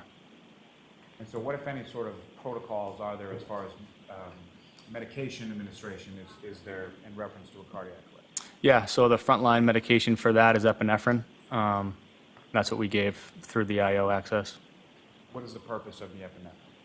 Epinephrine, I mean, basically in layman's terms, it gets the heart pumping again, if that's a viable option. And in addition to the epinephrine, what, if any, other medication was administered through the IO? I believe that was it. As far as when I was on scene, it was just epinephrine. Do you recall anything about saline? Oh, yeah, saline as well, but, you know, it's not a medication. But, yeah, we also administered saline. What is the purpose of the saline? Saline is just to increase blood volume. Now, as far as the transport, Mr. O'Keefe is then taken from the scene to a hospital, correct? Correct. Did you go along with the ambulance on the transport to the hospital? I did not. So you remained on scene at least for some period of time, correct? Very briefly, but yes. And you referenced some officers from the Canton Police Department that were on scene when you were on scene, correct? Correct. And without reference to anything said, which of them, if any, did you have any conversation with prior to leaving the scene? Sergeant Good. And just as far as what you told Sergeant Good, what, if anything, did you relay to him before you left the scene in May? I relayed to him that there were signs of trauma in the patient. And did you give any sort of further explanation as to the signs of trauma that you observed? Yes, I believe I told him what I told you about the hematoma on the eye and the blood in the nose and the scratches and lacerations on the arm. So you told Sergeant Good what you've just testified to this jury that you observed? I believe so.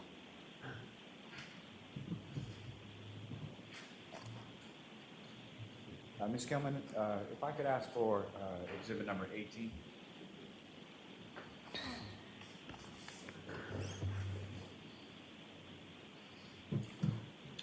And Firefighter Walsh, what's up on the screen is exhibit 18. Do you recognize that? Yes, 34 Fairview Road. Is that a fair, minus whatever the weather conditions are, a fair and accurate portrayal of what you observed that day at 34 Fairview? Yes. May I approach the witness just briefly? Yes. So this is again the latest one. Okay.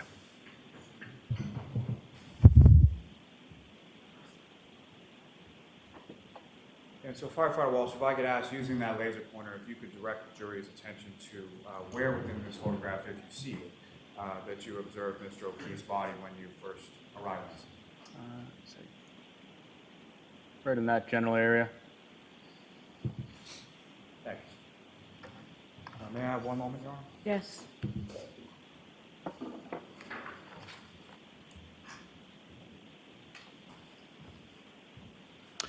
No further questions for this witness, Your Honor. All right, cross-examination? Yes. Good afternoon, sir. Good afternoon.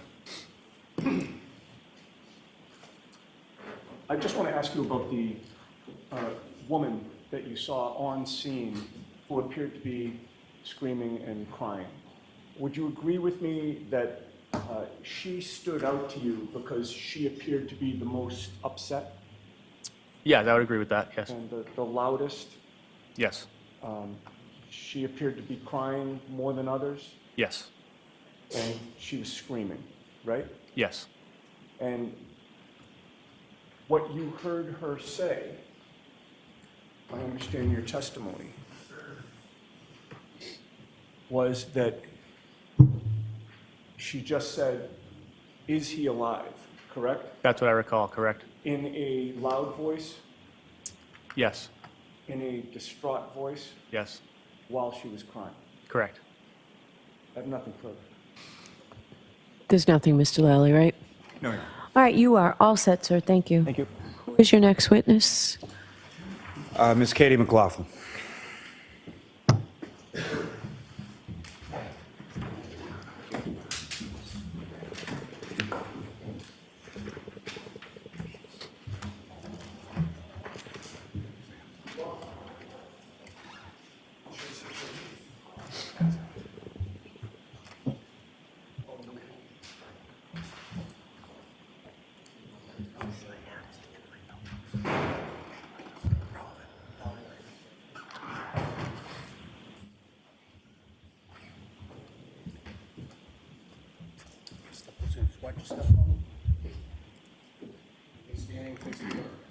Can you raise your right hand? Do you solemnly swear the evidence you give to the court and jury in the case down here and to be the truth, the whole truth, and nothing but the truth, so help you God?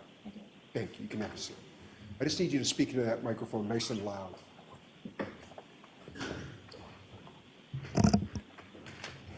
Okay, whenever you're ready, Mr. Lally. Thank you. Good afternoon. Could you please state your name and spell your last name for me? It's Katie McLaughlin, McLaughlin. And what do you do for work, I'm a firefighter paramedic for the town of Canton. And how long have you been a firefighter paramedic in the town of Canton? Probably about 7 years at this point. And prior to working for the Canton Fire Department, what, if any, other work did you do sort of within that general field? I worked as an EMT basic for Brewster Ambulance. Went to paramedic school. I eventually became a paramedic for Brewster Ambulance, and I worked there for a few years before getting on the fire department. And just briefly, but prior to becoming a paramedic or working as a paramedic, what, if any, sort of training did you receive in regard, or certification did you receive in regard to being a paramedic? So it's a 2-year schooling where you have about a year of didactic. There's a lecture portion for about a year, and then after that, there's about a year to a year and a half of clinical training that's done in an ER and then done in an ambulance. So that whole period is around 2 years. And prior to working at the Canton Fire Department, you received certification from the state or some other source as being a paramedic, correct? Yes, it's through the state and through a national registry. And both those certifications through the state and the national registry, are those granted sort of forever, or is there like a continuing educational component in a recertification process? So you recertify every 2 years. You have to take continuing education classes in that 2-year period And that's just on a 2-year cycle you recertify. And your certification is up to date at this point, is that correct? Yes. Ma'am, if I could turn your attention to the dates of January 28th, 2022 into January 29th, 2022. Do you recall those dates? Yes. And were you working with the Canton Fire Department on those dates? Yes. Do you recall what kind of shift you were working from the 28th to the 29th? It was just my regular 24-hour shift. And 24-hour shift in Canton Fire is essentially 8 a.m. to 8 a.m., is that correct? Correct. And where were you sort of assigned within the town of Canton Fire Department on that day? So I was on the engine for that shift.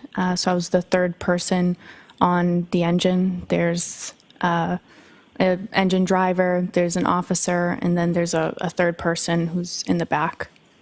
And so your sort of role with respect to the engine, is there sort of like a name for that position? Some people call it like the back step. Yeah. And which station house were you assigned to on that engine 3 day? The Station 1, which is 99 Revere Street. And in addition to yourself, who, if anyone else, was assigned to the other sort of 2 roles on the engine that day? Frank Walsh was the engine driver that day, and Greg Woodbury was the lieutenant on the engine that day. Now, turning your attention to that morning of the 29th, do you recall about what time you got up or what time you went outside that day? I think we were up maybe a little before 6 because it was snowing, and we had to like shovel the front apron. So we were up maybe 5 a.m. And so when you were up around that time, around 5 a.m. and outside, you were outside shoveling, is that correct? Yep. Intermittently. I'm sorry? Intermittently, yeah. So during the times that you were outside shoveling, what, if anything, did you observe as far as the weather or the conditions at that point? It was snowing pretty heavily. It had been snowing. We were shoveling, and it was pretty cold and windy. And if you know around that time that you initially sort of went out and were shoveling, about how much snow had accumulated at that point? I don't know how much. I mean, enough for us to shovel that front apron, but I don't know how much. Sometime shortly after 6 a.m., were you and other members of your department dispatched to a call? Yes. And where were you dispatched to, and what was that dispatch in regard to? So the call came in as a man down in the snow or a man unresponsive in the snow, and the call was 434 Fairview Road. And about how long was it from the time that you sort of received that dispatch and go sort of on the engine to that residence on Fairview Road? How long? Yes.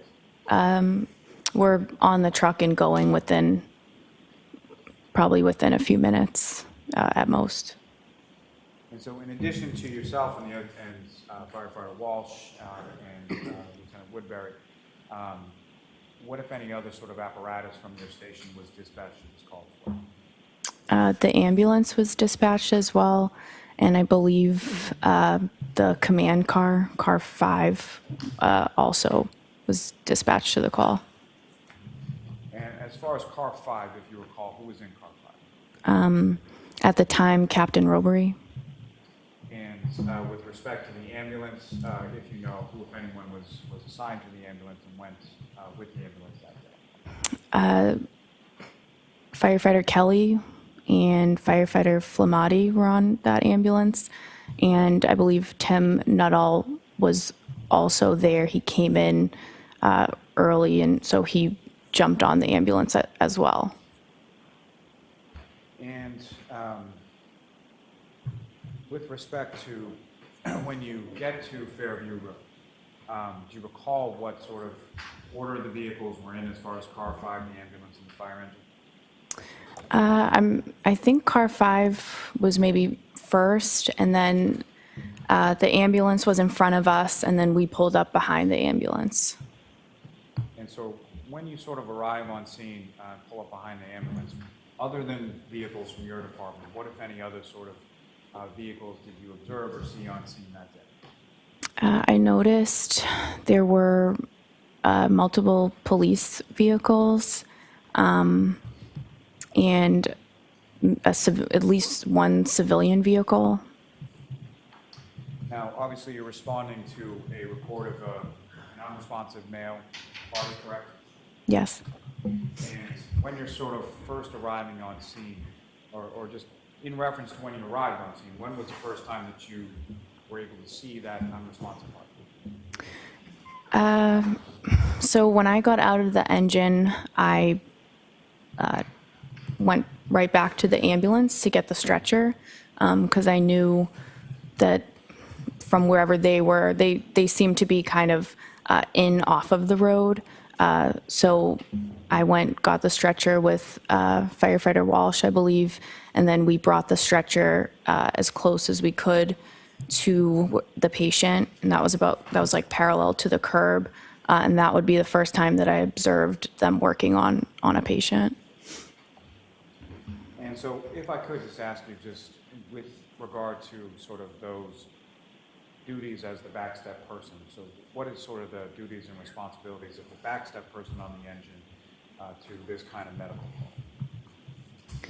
call? So the role of the person in the back of the engine is, it kind of is dependent upon what that lead paramedic needs you to do. You're there to assist the ambulance in any way that they need. So that could be assisting with extrication of a patient. It could be obtaining information about a patient or bystanders. It could be assisting with patient care if they need you in the back of the ambulance. It really depends on what they need you to do for that particular call. And turning back to your testimony just a moment ago, you said they were over rendering sort of patient care, is that correct? Yes. What do you mean by that? I noted Tim, I noted Tony, and there were a lot of people that seemed to be around that area, so I'm not sure exactly who else was there, but I did note Tony and Tim were in that area. So as far as sort of the other people in that area where Tony and Tim were, so people sort of beyond people from your department, what, if any, other sort of people did you notice around that area? I don't know specifically. What do you mean, like As far as outside of the? Right, so outside of fire department personnel in that area, what, if any, observations did you make of those people? Who were those people, if you know? Well, at that point, I couldn't really make out like the identities of like other people. I noted Tim and Tony, but I didn't really pick up on who anyone else was at that point. So They were still like off of the road at that point. And so from where they're positioned with regard to the patient, and just for clarity purposes, you were subsequently learned the identity of the patient, correct? Yes. Okay, and who did you learn him to be? John O'Keefe. And where you and firefighter Walsh were with the stretcher, how far away from where you were was Mr. O'Keefe and the other firefighters? They were, I don't know that I could give a number, several feet away. They were like, I remember kind of seeing a fire hydrant, but I don't know exactly number-wise what that would be. And from your observation of where Mr. O'Keefe was, could you tell how his body was positioned? He was supine, so he was lying on his back or face up. And what, if anything, by the time that you arrived with firefighter Walsh on the stretcher, what, if anything, could you see that firefighters Flematti and/or Nuttall or anyone else was doing with reference to Mr. O'Keefe? By that point, it seemed like they had already got him pretty much secured on a backboard, and they were ready to move him to the stretcher. And once Mr. O'Keefe is then moved with the backboard from where he was to the stretcher where you are, what happened then? So I remember Tony was kind of at the head of the stretcher. I was standing on the side. There was a woman next to me, and Tony said to me, "Can you try to figure out what happened?" And he kind of motioned to this woman that was next to me. And so firefighter Flematti, who's the lead paramedic, directs you to ask some questions of this female, correct? Yes. And fair to say this woman that was next to you, you didn't know her, you never met her before? No. From your conversations with her that day, do you see that woman in the courtroom today?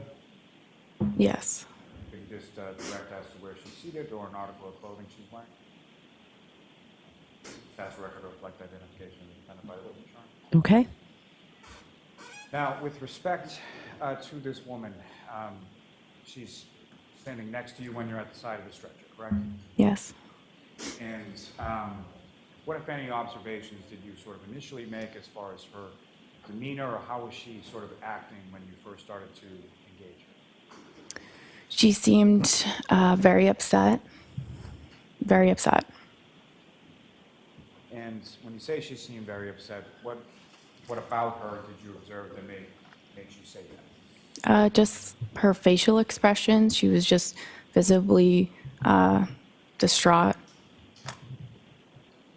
And so, as far as your questions, what type of questions are you asking, or what type of information are you looking for from this person? So just basic demographic info, who the patient is, his name, his date of birth. And then as far as any more questioning, you're trying to gather information that would basically help explain how this person ended up in the scenario that they're in. So did he have any medical problems? Does he take any medications daily? Does he have any allergies to medications? I was asking those questions. And as you're asking those questions, what, if anything, is the defendant, Ms. Reed, doing while you're asking her those questions? She answered who the patient was, his birthday. I think she answered maybe some of those initial medical questions that I asked. But as I said, she's very distraught. She was kind of moving around the scene a little bit, so I was just kind of following her, and then we came to a stop at one point, and I continued to ask I asked one more question. What was that one more question? So at that point, I asked her if there had been any significant trauma that happened before this. What, if anything, did she say? So she said, "I hit him." She repeated it. There was a woman standing across from her who I believe at that point said, "You're hysterical. You need to calm down. You're hysterical." She repeated, "I hit him."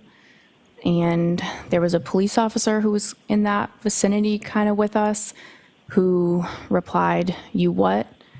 She repeated it one more time. And that officer then signaled to somebody, "Get Goody down here," which I'm assuming would be the sergeant.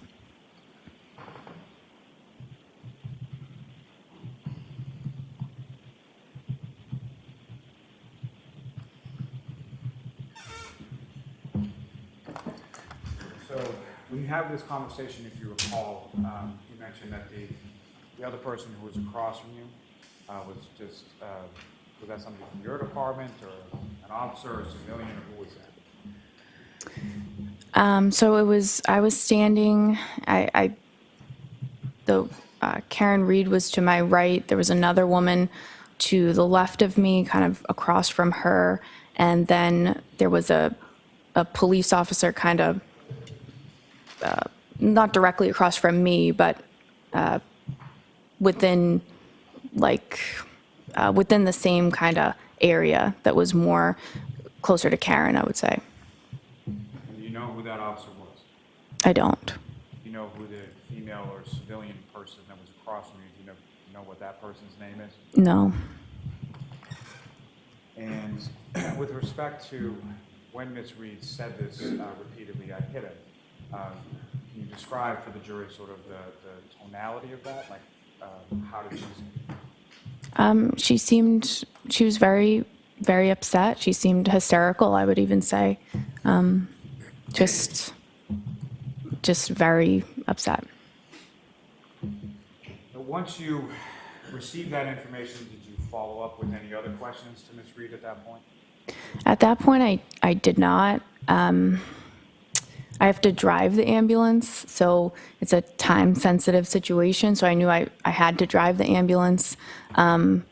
It was said in the presence of the police officer, so I felt like that was the appropriate, that information was appropriately transferred, and I just felt, based on her demeanor, I don't think it would have been productive for me to continue to ask her questions at that point.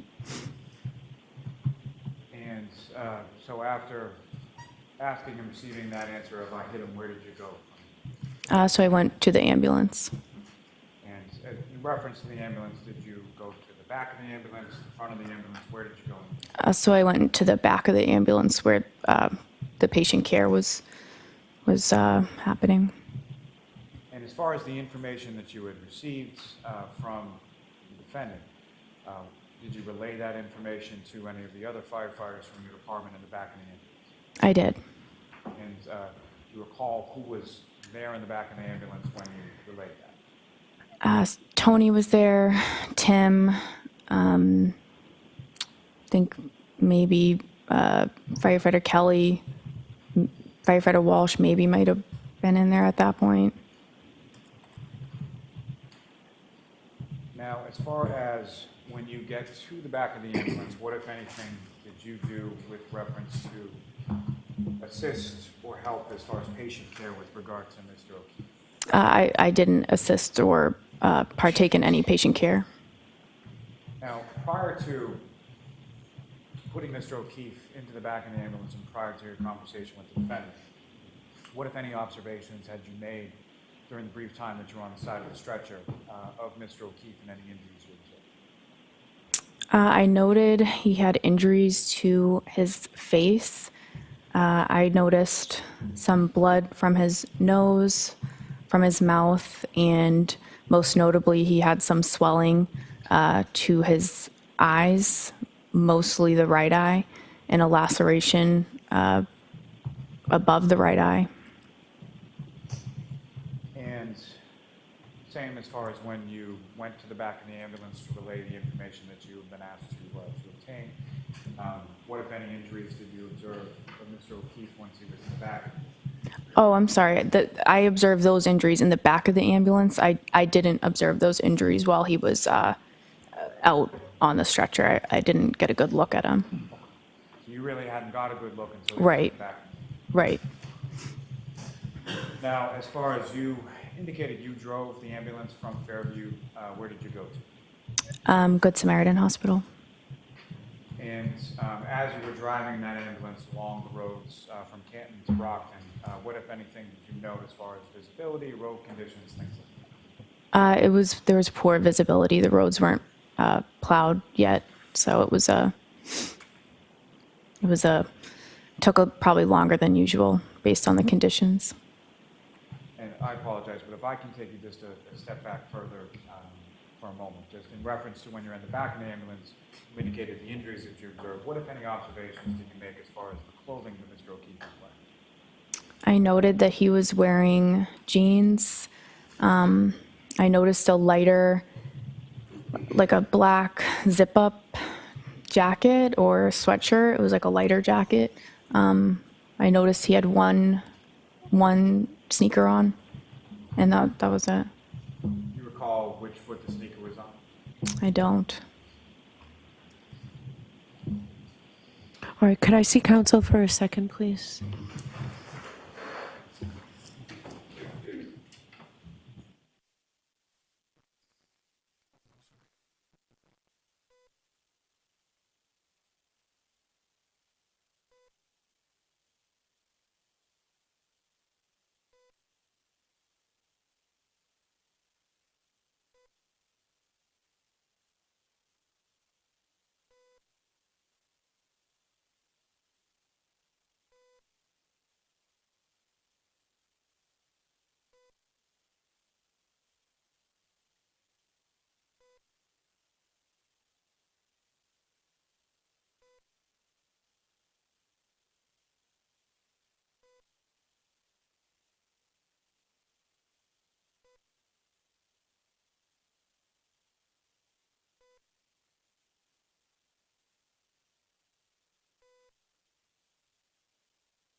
Just trying to figure out some logistical things because we're going to go on a view tomorrow. We're going to finish with the testimony first, and we'll go on the view after we finish with firefighter McLaughlin's testimony. So, but a couple of things about the view. Please dress comfortably. I really appreciate everybody's dressing respectfully for court, but wear comfortable shoes at least for tomorrow. So those 3 cautions, please do not discuss this case with anyone. Don't do any independent research or investigation into the case.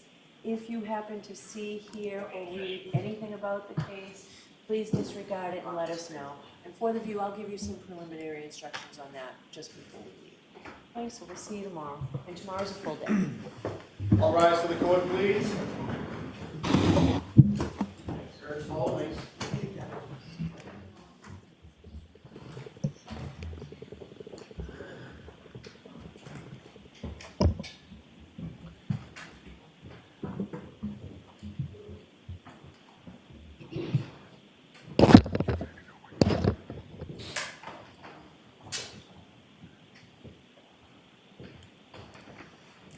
Goodbye. All right, Firefighter McLaughlin, you can step down and we'll see you tomorrow morning. Did you want to see me at sidebar? Just briefly, Judge.